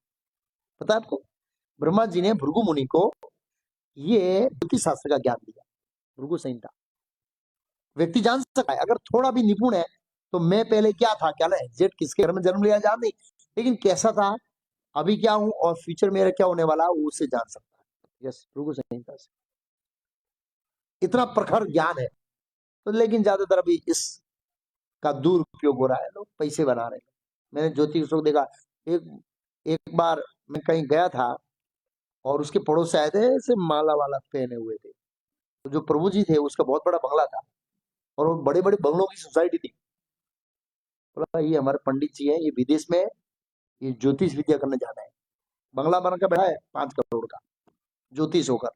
कितना जबरदस्त धंधा है नहीं? हाँ, ऐसा भी देखा है, वापी की घटना है। बहुत बड़ा 5 करोड़ का बंगला ज्योतिष का। कहां से आएगा? बस लोगों को ऐसे भड़काएगा। 27 हजार की पनौती, 27 साल की पनौती, ये विधि करो इतना रुपया लो, विधि करो इतना रुपया लो। यही बिजनेस बहुत बड़ा ऐसे हो गया। अब ब्राह्मण जवाब दे रहे हैं, कैसा होगा? ब्राह्मण ऊंचू पार्था प्रजापित साक्षात ईश्वाकूर मानव ब्रह्मण्य सत्य संजो रामो दासराय था। तो उन्होंने कहा ये बालक मनु पुत्र ईश्वाकु जैसे समस्त जीवों को पालन करने वाला होगा। ईश्वाकु महाराज का नाम सुना है? प्रभुपाद जी तात्पर्य लंबा दे। ईश्वाकु मनु के पुत्र है, और जिस वंश के अंदर भगवान राम ने जन्म लिया था वो ईश्वाकु वंश है। तो ये ईश्वाकु राजा की तरफ प्रजा का पालन करने वाला होगा। ईश्वाकु महाराज ने अपनी प्रजा का पालक अपनी संतानों की तरह किया। पहले के राजा ऐसे थे, अपने संतान में और पराये संतान में भेद नहीं रखते थे। इसका महाभारत के अंदर वर्णन है। महाराज भरत, जो महाराज भरत थे, उन्होंने देखा कि मेरे पुत्र योग्य नहीं है राजगादी पर बिठाने के लिए, इसलिए उन्होंने किसी दूसरे क्षत्रिय को राजगादी पर बिठाया। तो उसकी मां ने, भरत की मां ने उसको डांटा, कैसा तू पुत्र है, तेरे को शर्म नहीं आता कि तू अपने पुत्र को छोड़कर दूसरे को गादी पर बिठाए? उनके मां, समस्त प्रजा मेरी संतान है, मैं कैसे भेद कर सकता हूँ? कितना ऊंचा विचार है। बोला समस्त प्रजा मेरी संतान है, मैं कैसे भेद कर सकता हूँ? एक संतान को मैंने राजगादी पर बिठा दिया, उसको क्वालिफाइड समझ। ऐसा इतिहास देखा जाता है। ऐसे सब राजा थे। आजकल हम इस राजाओं को देख नहीं रहे, इसलिए हम दुष्ट नेताओं की सराहना कर रहे हैं। अरे बहुत अच्छे हैं, बहुत वाह वाह, कितना जीएसटी बढ़ा रहे हैं, कितनी महंगाई बढ़ा रहे हैं, बहुत अच्छा काम, इसलिए गुणगान गाते रहिए। हमको पता नहीं ये कैसे महान लोग थे, इतिहास पढ़ के समझ सकते हैं हमारे पूर्वज कितने महान थे ऐसे। फिर ब्राह्मण ये सत्य से रामो दशरथ यथा, ये भगवान राम की तरह होगा। ब्राह्मणी सिद्धांतों के पालन में, सत्य में भगवान राम सत्य के लिए क्या थे? अटल। अपने पिता को वचन दिया था कि मैं क्या जाऊंगा, वन में गए अपने पिता का वचन पालन करने के लिए। तो ये वचन पालन में कैसा होगा? भगवान राम की तरह होगा, जो दशरथ के पुत्र है। तो इनका परिचय नहीं दूंगा, आप सब जानते हैं भगवान राम को। प्रभुपाद जी ने भगवान राम की लंबी कथा दिया और लास्ट में कहा रामायण नामक महाकाव्य संसार में भगवान श्री राम की लीलाओं का इतिहास है। प्रमाणिक रामायण को लेखन महाकवि वाल्मीकि द्वारा संपन्न हुआ। फिर क्या लिखा? ए सदाता सरणी सीता ही ओसिनर सिवि यशो विनिता स्वानाम दोषंती रिव्यजनाम। ये बालक सुप्रसिद्ध उसी नरेश सीबी की भांति उदार दानवीर होगा। तो दानवीरों में बहुत सारे लोगों का नाम है, लेकिन राजा उसी नर राज्य के राजा सीबी महाराज का नाम सुना है? सीबी महाराज, ये बहुत उदार और दानवीर राजा थे। प्रभुपाद जी लिख रहे हैं, बहुत सुंदर लिख रहे हैं, राजा कैसे फेमस होता है? राजा अपने दान, कर्म, यज्ञों की संबद्धता और शरणागतों की रक्षा करने का विख्यात होता है, और क्षत्रिय को गर्व होता है रक्षा करने के लिए। क्षत्रिय के शरण में कोई आता है ना तो उसको बड़ा गर्व होता है और उसकी रक्षा करने के लिए वो अपना प्राण दे देता है। क्यों? उसका गुण बताया, ईश्वर भाव। ऐसा भगवत गीता में क्या शब्द का प्रयोग किया? ईश्वर भाव, शरणागति देना। और भगवान का प्रतिनिधि होने के, भगवान का एक गुण है सभी जीवों की शरणागति देना, और राजा भगवान का प्रतिनिधि है, इसलिए ये गुण प्रभुपाद बोले राजा के अंदर होना ही चाहिए। जो उसकी शरण में आया है उसकी रक्षा होनी चाहिए। आजकल के पुलिस वालों के अंदर ये गुण नहीं है। शरण में जाते हैं, बचा ले, बोला देखूंगा, कंप्लेन लिखूंगा, तू मेरी बाउंड्री में आता है कि नहीं आता है, तेरी सीमा जामनगर में है कि राजकोट में लगती है, पहले वो तकी करके आ। अरे भाई तब तक उसको कोई मार देगा भाई। ऐसा होता है, ऐसा देखा जाता है। भाई तू रहता है, तेरी सीमा राजकोट में लगती है, तू पुलिस स्टेशन जामनगर में आया है। हाँ, धुआं नहीं नापानी बॉर्डर से, भाई तू धुआं से कापानो से पहले ही नक्की करे आए। अरे तब तक तो मर जाएगा बेचारा। ऐसा होता है, देख लिया ये सत्य घटना है। पहले लोग ऐसे नहीं थे, ऐसे नहीं थे। और आप छोटी मोटी नोट नहीं दिखाएंगे तब तक उनके पेट में पानी नहीं हिलेगा। मैं सत्य घटना बता रहा हूँ। सोमनाथ में भक्ति विकास महाराज की व्यास पूजा हुई थी, बराबर। और मेरी इंडिको गाड़ी है, पुरानी। तो उस समय भक्ति विकास महाराज की आज की नारी कल की संस्कृति पुस्तक आई थी, और मुझे पढ़ने में, नहीं वो नहीं थी, पुस्तक थी ग्रामीण जीवन। क्या बोलते हैं वो, उसका नाम क्या है, भारतीय पारंपरिक जीवन। वो पढ़ा ना तो मुझे राजस्थान मेरा घर याद आ गया, क्योंकि वो पुस्तक में जैसा लिखा था ऐसे ही जीवन में मैं पढ़ा था, मतलब बड़ा हुआ। मैंने कभी भी कि मेरी माँ को नहीं देखा कि मेरे पिताजी से सामने सामने बात करती हुई। मेरी उपस्थिति में कभी नहीं मेरी माँ ने फेस टू फेस मेरे पिताजी से बात कर देखा। घर में भी माता और पुरुष अलग रहते थे। जो कल्चर लिखा था वहां पर, कैसे व्यवहार होता था संबंधियों से, विवाहों में, प्रसंग में, सीजन कैसी थी, बारिश कैसी, वो सब मेरे को रस पड़ गया और पीछे पड़ रहा था। और जूनागढ़ से सोमनाथ हाईवे ऊपर दोला गोविंदपुर ने वो गाड़ी चढ़ाई, और एक आगे एक व्यक्ति था, नई नई गाड़ी शोरूम से छोड़ा के आया, और उसके आगे गाड़ी के आगे बछड़ा जा रहा था। उसने ब्रेक मारी और दोला गोविंद गाड़ी उसके टच हो गई हमारी, और उसका गोबा पड़ गया। ये अभी भी सीन याद है? अब हुआ क्या, उससे हुआ आया सीधा चाबी निकाल के। अब ये हल्ला कर रहे, मेरे को रस में है, पुस्तक में है। मैं बोला यार आप लोग इसको फोड़ो लड़ो चाबी लो, मैं ये पढ़ूंगा। मैं पीछे पढ़ रहा था, और वो झगड़े थे, लोग आए यार साधु ये चाबी दे दे, ये दे दे। नहीं, इसका इसका इसका खर्चा देना पड़ेगा। मैं बोला हमारा इंश्योरेंस दूं कि पुलिस केस कर दे। उसने पुलिस को 5-6 फोन की, पुलिस आई नहीं। 1 घंटा हो गया, 2 घंटा हो गया, 3 घंटा हो गया, कंटाल के फिर चाबी दे के चला गया। तो क्या है, ये पुलिस ऐसे ही आती नहीं, उसको कुछ दिखाना पड़ा है, अगरबत्ती। आप समझ सकते हैं अगरबत्ती का मतलब क्या है। मैं बोलूंगा नहीं, नहीं तो क्या है, रिकॉर्ड होगा, कोई पुलिस वाला देखेगा तो फिर उनको अगरबत्ती करना पड़ता है, तब उनका काम चलता है, तब तक पेट में पानी नहीं मिलता है। लेकिन पहले के राजा ऐसे नहीं थे, गर्व था। और यहाँ शिवी महाराज जैसे दानवी थे। और शिवी महाराज कैसे दानवी थे, तो एक प्रसंग है। शिवी महाराज का ये गुण था कि जो भी मेरे शरण में आया उसकी मैं रक्षा करूंगा। इससे वो विख्यात होकर उसकी कीर्ति कहाँ फैल गई, स्वर्ग में। तो जब हम, कोई व्यक्ति की इस तरह कीर्ति फैलती है, तो देवता परीक्षा लेते हैं कि ये सच्चा दानवीर है कि नहीं। कई बार भक्त की परीक्षा लेते हो देवता, अप्सराओं को भेजते हैं। किसको भेजते हैं? तो एक भक्त ने बोला कि भाई आप वृंदावन जाओ,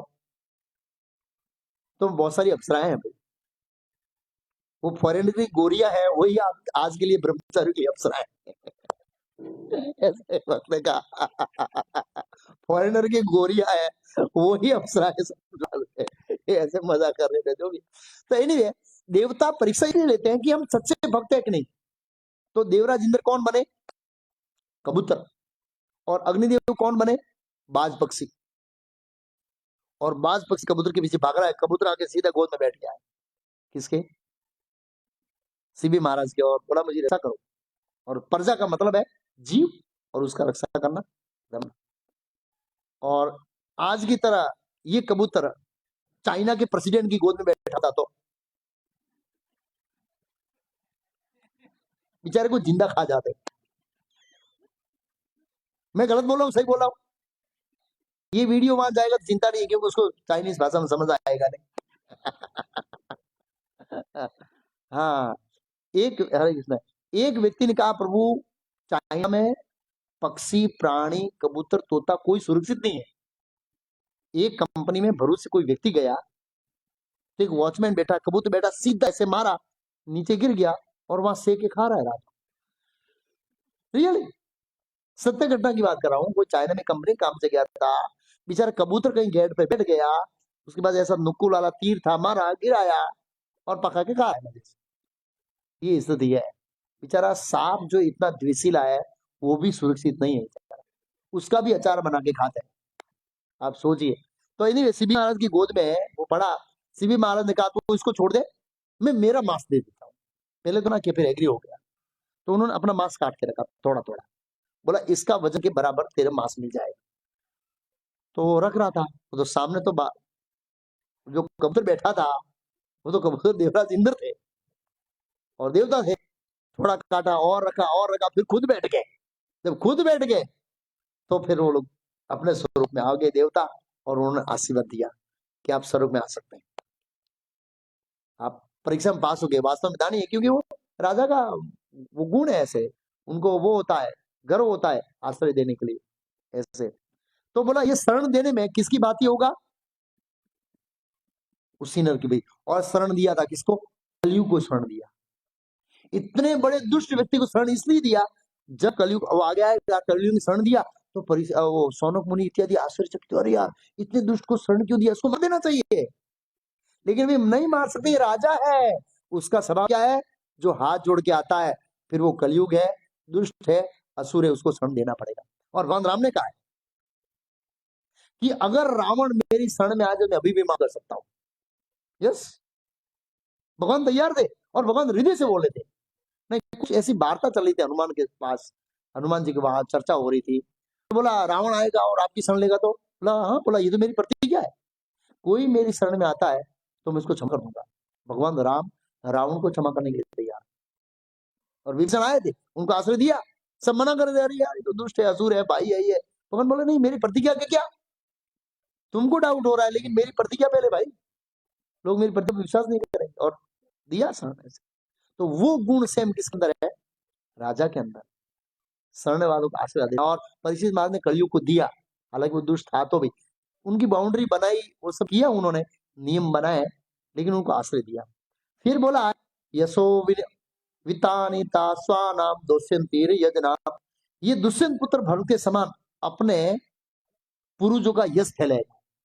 किसको फैलाएगा, पूर्वजों का जो यश था, पांडवों का, कौरवों का, पुरुओं का, इस तरह फैलाएगा। हाँ, परीक्षित महाराज का यश बहुत ऊंचा है, भागवत में इसलिए कथा आई है, महाभारत के अंदर उनका बहुत यश का वर्णन हुआ है। प्रभुपाद जी लिखे हैं इतिहास में 3 भरत हो गए। कितने भरत हो गए, कौन कौन 3 भरत है, प्रभुपाद जी बोले 203 भरत। इतिहास में अनेक भरत हुए, भगवान राम के भाई राजा ऋषभ के पुत्र भरत और महाराज दुष्यंत के पुत्र भरत। ये दुष्यंत के पुत्र भरत अत्यंत प्रसिद्ध, ऐतिहासिक दृष्टि से सारे भारत में विख्यात राजा थे। हाँ? और ये बहुत ही विख्यात थे, उन्होंने अपने वंश की कीर्ति को बढ़ाया था और बहुत शक्तिशाली।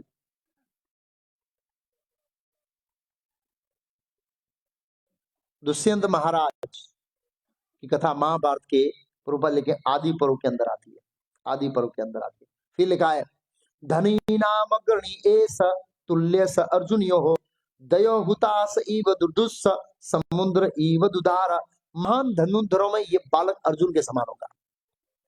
तो अर्जुन 2 हो गए, एक कार्तिक वीर अर्जुन, वो भी महान धनुर्धर था, और भगवान कृष्ण के भक्त और पांडवों के भाई अर्जुन, वो भी विख्यात थे धनुर्धर में। और अर्जुन के समान कोई धनुर्धर नहीं था, इसकी परीक्षा स्वयं शिवजी ने लिया था, और शिवजी ने उसको सर्टिफिकेट दिया, प्रमाण पत्र, विश्व का सर्वश्रेष्ठ धनुर्धर द्रोणाचार्य ने दिया था, देवराज इंद्र ने दिया था। ऐसा प्रभुपाद जी ने तात्पर्य में लिखा है, इतना बड़ा धनुर्धर था। और ये अग्निदेव के समान दुर्निवार होगा, जब आग लगती है ना उसको कोई रोक नहीं सकता, दुर्निवार, उसको निवार नहीं कर सकता। ऐसे युद्ध में इसको कोई रोक नहीं सकता, और समुद्र की भांति दुर्लभ होगा, इसको कोई जीत नहीं सकता। समुद्र को पार करना कठिन होता है ना, ऐसे परीक्षित महाराज को युद्ध में उसको पार करके रोकना बहुत कठिन है। साक्षात कलयुग को भी उन्होंने चैलेंज करके पता, ये गुण प्रदर्शित किए। ये ब्राह्मण जो गुण बोले ऐसे ही नहीं है, उन्होंने अपने जीवन काल में उन गुणों को विकसित करके आचरण में लाकर प्रकट किया था। हाँ, हम देख रहे हैं, अभी समय कम है, नहीं कि एक एक गुण का वर्णन करूंगा। ये गुण बोले उन्होंने कहाँ उपयोग किया, कहाँ प्रकट हुआ, इस तरह से। फिर ये कहते हैं आगे, ये मर्गेंद्रिय विक्रांतो निसेव्यो ईमान इव तितिक्षु सुदासो सहिष्णु पितराव। ये बालक सिंह के समान बलशाली होगा। प्रभुपाद बोले सिंह ऐसा प्राणी है, एक बार वो निर्णय कर लेता है, उस शिकार को पकड़े बिना पीछे नहीं पड़ता है। सिंह ऐसा, सिंह अपना शिकार करने में कोई फेल नहीं होता है।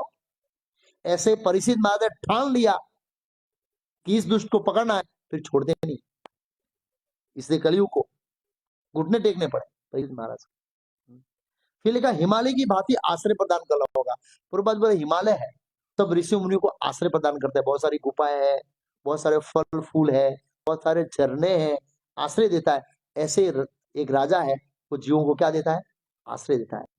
फिर लिखा है पृथ्वी के समान क्षमावान, क्षमा करने वाला। ये क्षमा का गुण उन्होंने कहां प्रकट किया, किसी को बताए? किसको क्षमा कर दिया? याद करिए, श्रृंगी ऋषि को क्षमा कर दिया। कौन श्रृंगी ऋषि, बताए किसी को?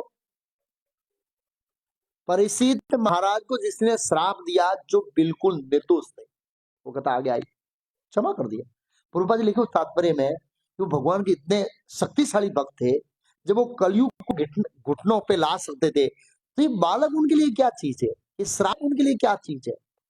वो श्राप का प्रतिकार कर सकते थे और भगवान को आह्वान कर सकते थे, मुझे श्राप से रक्षा करो, और भगवान उसकी रक्षा करते। क्योंकि जब माँ के गर्भ में अश्वत्थामा के प्रहार से उनकी रक्षा किया, तो श्राप से रक्षा नहीं कर सकते? कर सकते हैं। लेकिन उन्हें ब्राह्मण को क्षमा, उदार थे, क्षमावान। पृथ्वी, प्रभुपाद लिखे, पृथ्वी हमारी बहुत सारी चीजों को क्षमा कर दी है। हम पृथ्वी हमको बहुत सारी चीज देते हैं, फिर भी हम पृथ्वी के अंदर ड्रिल करते हैं। क्या करते हैं? ड्रिल, ऑयल करके उसके अंदर। अगर आपके शरीर में ड्रिल करेंगे तो कैसा लगेगा? हाँ, ड्रिल करते हैं, प्रभुपाद कहते हैं ऐसे। बहुत अच्छा लिखा है। आधुनिक युग लोग पृथ्वी की छत पर परमाणु अस्त्रों का विस्फोट करने लगे, फिर भी पृथ्वी इतनी सहनशील है। विस्फोट करते हैं किसके? परमाणुओं का, फिर भी पृथ्वी सहन कर रही, सहन कर रही है। फिर लिखा का पितामह समसाम्य प्रसादे गिरीश उपमम आश्रय सर्वभूतानाम यथा देवरमा से। ये बालक मन की समता में पितामह युधिष्ठिर या ब्रह्मा के समान होगा। मन की समाधान क्षमता किसको कहते हैं? संभाव को कहते हैं। किसको कहते हैं? युधिष्ठिर बात संभावी थे, संभाव से देखते थे। उसका उदाहरण युधिष्ठिर महाराज के जीवन में कैसा है? किसको संभाव से देखा? वो दुर्योधन ने कभी भी उसको दुर्योधन नहीं बोला है। क्या बोला? सुयोधन। दुर्योधन में बुरा, सुयोधन में अच्छा। कभी युधिष्ठिर महाराज का नाम है अजात शत्रु, जिसका कोई शत्रु पैदा ही नहीं है। वो कभी दुर्योधन का अपना शत्रु नहीं मानते थे। बोला शत्रु नहीं मानते, युद्ध कैसे किया? भगवान की आज्ञा थी इसलिए किया। वो तो युद्ध करना नहीं चाह रहे थे, दुर्योधन से बदला नहीं लेना चाहते थे। और अगर वो समता वाले गुण वाले नहीं होते, तो चित्र रस से वो काम्य वन में उसको छुड़ाते नहीं। बराबर, काम्य वन में छुड़ाया ना, इसका नाम समता, समता का गुण है। ब्रह्मा जी के लिए समता का गुण है, वो असुरों और देवताओं को सम्मान दृष्टिकोण से देखते। क्यों? दोनों उनके पुत्र हैं, संभाव है। तो ऐसा होगा। दानशीलता में ये कैलाशपति शिव के समान होगा। शिवजी भी बहुत उदार है वरदान देने में, जो आता है वरदान दे देते हैं। खुद कई बार फंस जाते हैं, लेकिन फिर भी देते हैं। रावण को दिया, वकासुर को दिया, जयद्रथ को दिया, ऐसे उदार दान दे, ऐसे वरदान दे रहे। ऐसा होगा। तो परीक्षित महाराज ने किसको वरदान दिया? जीवन दान दिया। कलयुग को जीवन दान दिया। जा भाई तू भी जी। फिर लिखा ये देवी लक्ष्मी के भी आश्रय भगवान नारायण के समान सबों को आश्रय प्रदान करने वाला होगा। जैसे भगवान नारायण सबों को आश्रय प्रदान कर रहे हैं, ऐसे ही समस्त प्रजाओं को ये आश्रय प्रदान करने वाला होगा। और अपने राज्य में उन्होंने उस तरह से आश्रय प्रदान किया। फिर आगे कहते हैं सर्वसत सर्गुमातमय एस कृष्ण अनुव्रत रंति देव उदार याति इव धार्मिक। ये बालक भगवान श्री कृष्ण के चरण कमलों का पालन करते हुए उन्हीं के समान होगा, भगवान कृष्ण के समान होगा। उनके जैसे गुण प्रकट होंगे। सर्व सद्गुण महात्मय, भगवान कृष्ण जैसे गुण उसमें होंगे। फिर क्या लिखा उसमें, रंतिदेव यू उदारो, रंतिदेव जैसे उदार होंगे। श्रीमद् भागवत के कथा में रंतिदेव का वर्णन आता है। बहुत उदार व्यक्ति थे, बहुत धार्मिक व्यक्ति थे। उन्होंने नियम लिया था कि जो कोई आएगा और मेरे को कोई मांगेगा मैं दे दूंगा। उन्होंने 41 दिन का कुछ उपवास किया था। उपवास के बाद खाने बैठे तो देवता परीक्षा लेने आए, फिर वही कि वास्तव में देना चाहते नहीं चाहते। अलग अलग रूप में देवता आके उसका सब कुछ लेके, लास्ट में एक ग्लास पानी बचा था वो भी ले गए, और देवता बड़े प्रसन्न हो गए। फिर उनको वरदान दिया। ऐसे रतिदेव याति धार्मिक, और याति महाराज की तरह धार्मिक होगा। हालांकि याति महाराज का जीवन देखेंगे तो उनका जीवन का एक भाग बहुत रोमांस वाला है देवयानी से और शर्मिष्ठा से विवाह करना इत्यादि, लेकिन बहुत धार्मिक राजा है। इसलिए भगवान कृष्ण के महान भक्त बन गए। महाभक्त के उनका बहुत लंबा इतिहास है, बहुत महान भक्त बन गए थे वो। लंबी कथा है उनके बारे में। धार्मिक थे एकदम याति महाराज। प्रजाओं का पालन बहुत अच्छी तरह से थे। व्यक्तिगत रूप से कामना काप मांसना से अनर्थों से ग्रस्त थे, लेकिन प्रजा का शोषण नहीं किया उन्होंने। फिर लिखा है दित्याबलि कृष्ण पलादीव सद्र आये तो अश्वमेधा नाम वृद्धा नाम प्रयुपास। ये बालक धैर्य में बलि महाराज समान होगा, धैर्य होगा, विचलित नहीं होंगे। और धैर्य का गुण कब प्रकट किया उन्होंने, जब उनको श्राप मिल गया तब विचलित नहीं हुए वो, धैर्य बने रहे। ऐसे बलि महाराज जैसे धैर्यवान थे। भगवान वामन ने उसका सब कुछ ले लिया, फिर भी धैर्य बना के खड़े रहे। ऐसे भगवान प्रसन्न हुए उनके धैर्य से। प्रहलाद महाराज के समान कृष्ण का अनन्य भक्त होगा। प्रहलाद महाराज कृष्ण के अनन्य भक्त थे, इस तरह होगा। और अनेक अश्वमेध यज्ञ को संपन्न करने वाला होगा। परीक्षित महाराज ने बहुत सारा अश्वमेध यज्ञ किए। तथा वृद्ध एवं अनुभवी व्यक्तियों का अनुयायी होगा। ये बहुत महत्वपूर्ण है। जो वृद्ध है और अनुभवी व्यक्ति है उनका अनुयायी, मतलब उनसे शिक्षा लेगा। आजकल समाज में युवा वर्ग इसलिए भटक रहा है, इसलिए दुखी है कि वृद्ध अनुभवी व्यक्तियों का एक्सपीरियंस नहीं ले रहा है। बस ये बहुत बड़ी कमी है युवा वर्ग के अंदर, इसलिए वो जीवन से भटक रहे हैं और उनका जीवन दलदल में फंस रहा है। क्योंकि वो जो इस संसार में जो जीवन जिया है उसका एक अपना अनुभव होता है, तो अनुभव शेयर करने से उसको बहुत अच्छा मार्गदर्शन मिल सकता है। तो ये परीक्षित महाराज ऐसे होंगे। फिर क्या लिखा, राजर्षीणाम जनयिता शास्ता स उत्पत्तिज्ञा निग्रह कलेश एष भुवा धर्मस्य कारणम। राजर्षीणाम जनयिता, ये राजर्षियों को जन्म देगा। मतलब इनके जो पुत्र होंगे वो भी कैसे होंगे, राजर्षि। और उन राजर्षि का नाम क्या है, जन्मेजय महाराज। ये भी परीक्षित महाराज जैसे महान भक्त थे भगवान कृष्ण के, जन्मेजय महाराज भी। उनकी भी कथा महाभारत में आती है।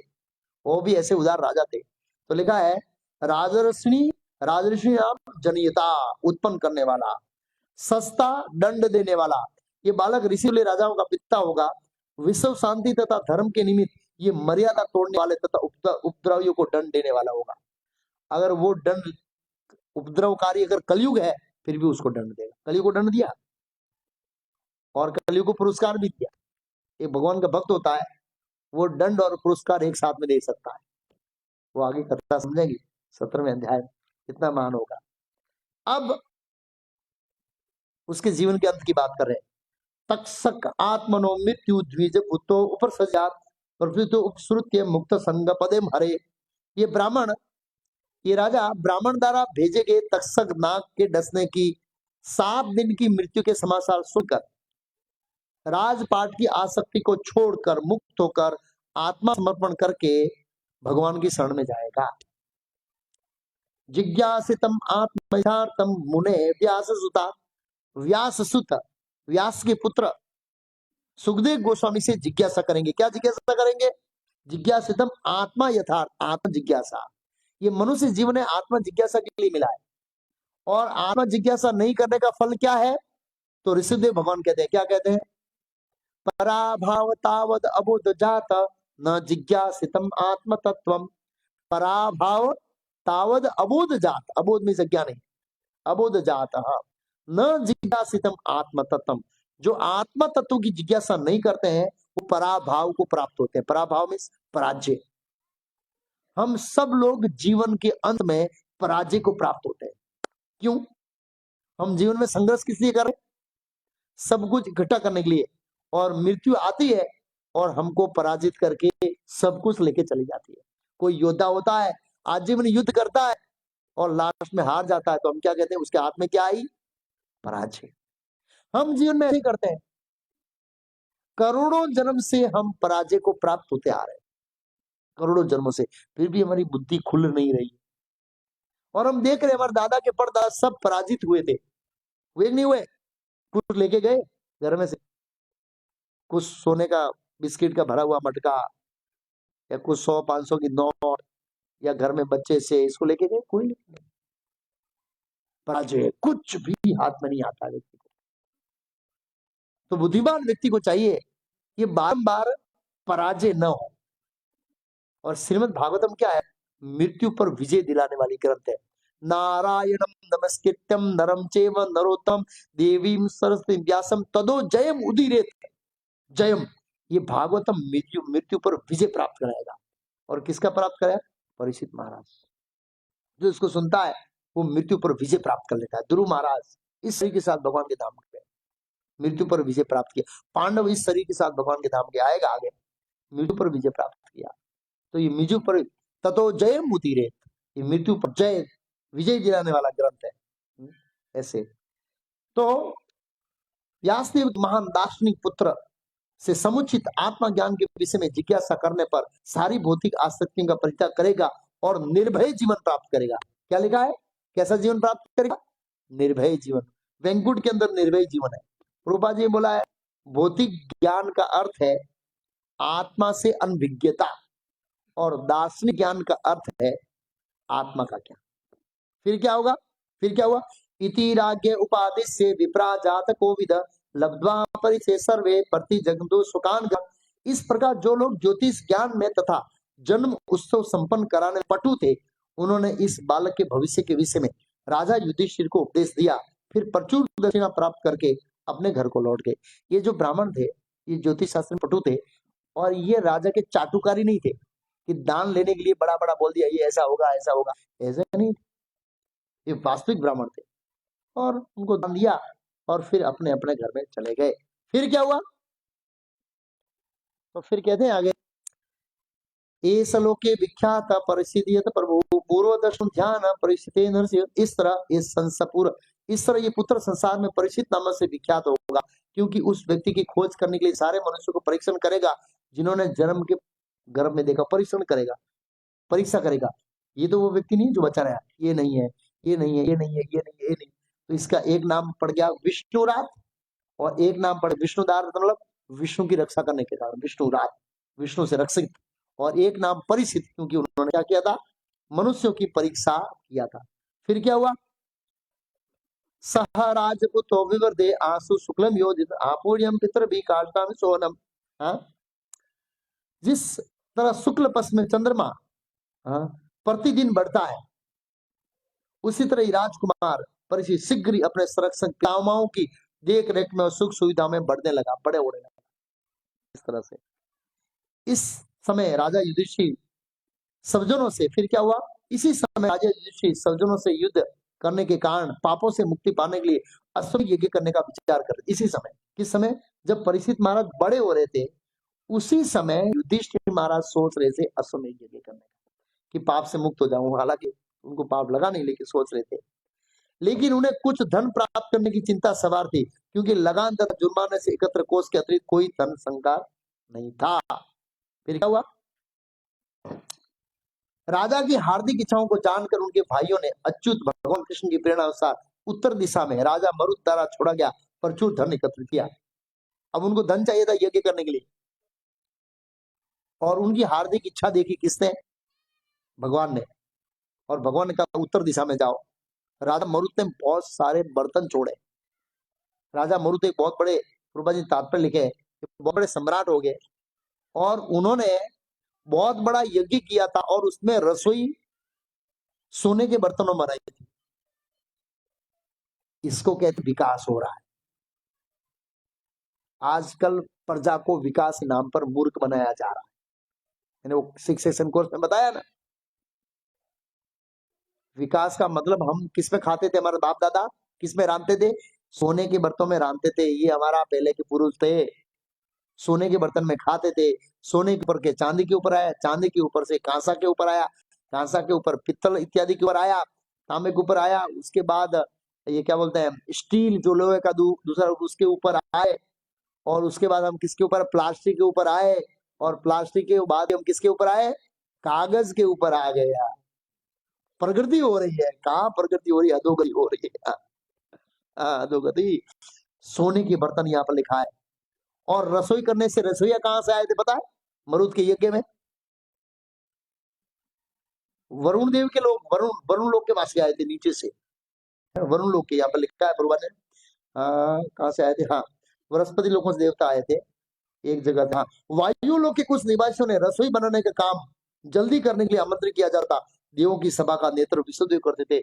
बहुत बड़े राजा थे मरुत, बड़े बड़े बर्तन थे। भगवान बोला वो सब बर्तन वहां पर छोड़ दिए। शिवजी ने उसको, मरुत को आशीर्वाद दिया था, एक पूरा पर्वत सोने का बना दिया। और फिर देवताओं के कुछ आर्किटेक्ट क्या बोलते हैं, बर्तन बनाने वाला है, बर्तन बनाया और रसोई में यूज किया। वो बर्तन ऐसे ही पड़े, जब उठा लिया। पूर्वा जी बोले यहाँ पर मिला है कि अभी भी वहां पर कुछ बर्तन पड़े, पूरा नहीं लाए पांडव। और जो लोग रिसर्च करने वाले हैं उनको खोजना चाहिए, हमारे के अंदर मिलेगा बहुत सारा धन। हाँ देखा है प्रभुपाद जी साहसिकों को ऐसे। तो कहने का मतलब है युधिष्ठिर महाराज, तो एक यहाँ पर शिक्षा मिलती है, अगर आप भगवान की सेवा करना चाहते हैं, धन की आवश्यकता है, भगवान प्रेरणा देंगे। फिर क्या हुआ, तेन संवर्त संभार धर्म पुत्रो युधिष्ठिर वाजी में ते त्रिविभित यज्ञ समयत हरिम। उस धन से राजा ने 3 असुर यज्ञ की सामग्री इकट्ठी कर ली। कितनी, 3। कुरुक्षेत्र के युद्ध के बाद अत्यंत भयभीत पुण्यात्मा राजा युधिष्ठिर ने इस प्रकार हरि को प्रसन्न किया, 3 यज्ञ किया। और 3 यज्ञ करने का फल क्या हुआ, तो यहाँ पर बता रहे हैं, आहु तो भगवान राजा याजिता दिजे नृत्यम वास मान स्वदाम प्रिय काम्या। महाराज युधिष्ठिर द्वारा यज्ञ में आमंत्रित होकर भगवान श्री कृष्ण ने इस बात का ध्यान रखा कि सारे यज्ञ योग्य ब्राह्मणों के द्वारा किया जाए। यज्ञ का मार्गदर्शन कौन देते थे, भगवान कृष्ण, योग्य ब्राह्मणों के द्वारा। हाँ, तत्पश्चात सब्दियों की प्रसन्नता के लिए भगवान कृष्ण कुछ मास वहां पर रहने लगे। ततो राजा मनुज्ञाता कृष्णा स बंधु भी ययोदारमति ब्रह्मण सनुजो यदु वित्रतः। हे सौनक, तत्पश्चात भगवान ने राजा युधिष्ठिर, द्रौपदी तथा अन्य संबंधियों से विदा लेकर अर्जुन तथा यदुवंशी अन्य सदस्यों के साथ द्वारका नगरी के लिए क्या किया, प्रस्थान किया। अर्जुन चला गया द्वारका, ऐसा कहने का मतलब है, वहां पर गए अर्जुन भगवान को छोड़ने के लिए। इस तरह ये युधिष्ठिर, अरे सॉरी, परीक्षित महाराज का जन्म, उनकी भविष्यवाणियां, उनके दिव्य गुणों का वर्णन आज हमने सुना। तो इस तरह भक्तों को भी भगवान के शुद्ध भक्त बनने के अपने गुणों को क्या करना चाहिए, अर्जित करना चाहिए। और आगे आएगा कि भगवान कृष्ण पांडवों के गुणों से आकर्षित होकर उनके सेवक बने, उनके मंत्री बने, उनके दूत बने, उनके सारथी बने और उनके सब कुछ बने। लिखा है, आगे आएगा, उनके गुण से आकर्षित होकर। तो भगवान रूप रंग नहीं देखते, डिग्री नहीं देखते हैं, हृदय के अंदर हमारे गुण कैसे हैं ये देखते हैं। और वो सब गुण प्रकट होंगे किससे, हरे कृष्णा कृष्णा कृष्णा हरे हरे, हरे राम राम राम हरे। ये हरे कृष्ण महामंत्र जाएंगे तो कलमस नाम, जो कलमस है, निकल जाएंगे। जब कलमस निकल जाएंगे, पीछे क्या रहेंगे, गुण रहेंगे। बराबर, हमारे हृदय में भी गुण है, लेकिन उस गुणों के साथ क्या है, काम क्रोध मोह लोभ मत्सर के दुर्गुण है। तो दुर्गुण निकलेंगे तो गुण दिखेंगे, और फिर हम गुणों के अंदर आचरण होगा, और फिर भगवान क्या होंगे, उससे आकर्षित होंगे। हरे कृष्ण। तो कल हम उधर अर्जुन चला गया, इधर क्या घटना घटी, इधर हस्तिनापुर में, उसकी चर्चा करेंगे। कल बहुत बड़ा प्रसंग आएगा, विदुर जी वापस आएंगे कल, कहां से, तीर्थ यात्रा करके। बहुत प्रसंग सुंदर है, विदुर जी के गुणों का वर्णन होगा। विदुर जी की भावनाओं का इत्यादि का वर्णन होगा और धृतराष्ट्र महाराज को उपदेश देंगे, इसकी भी चर्चा होगी। हरे कृष्ण।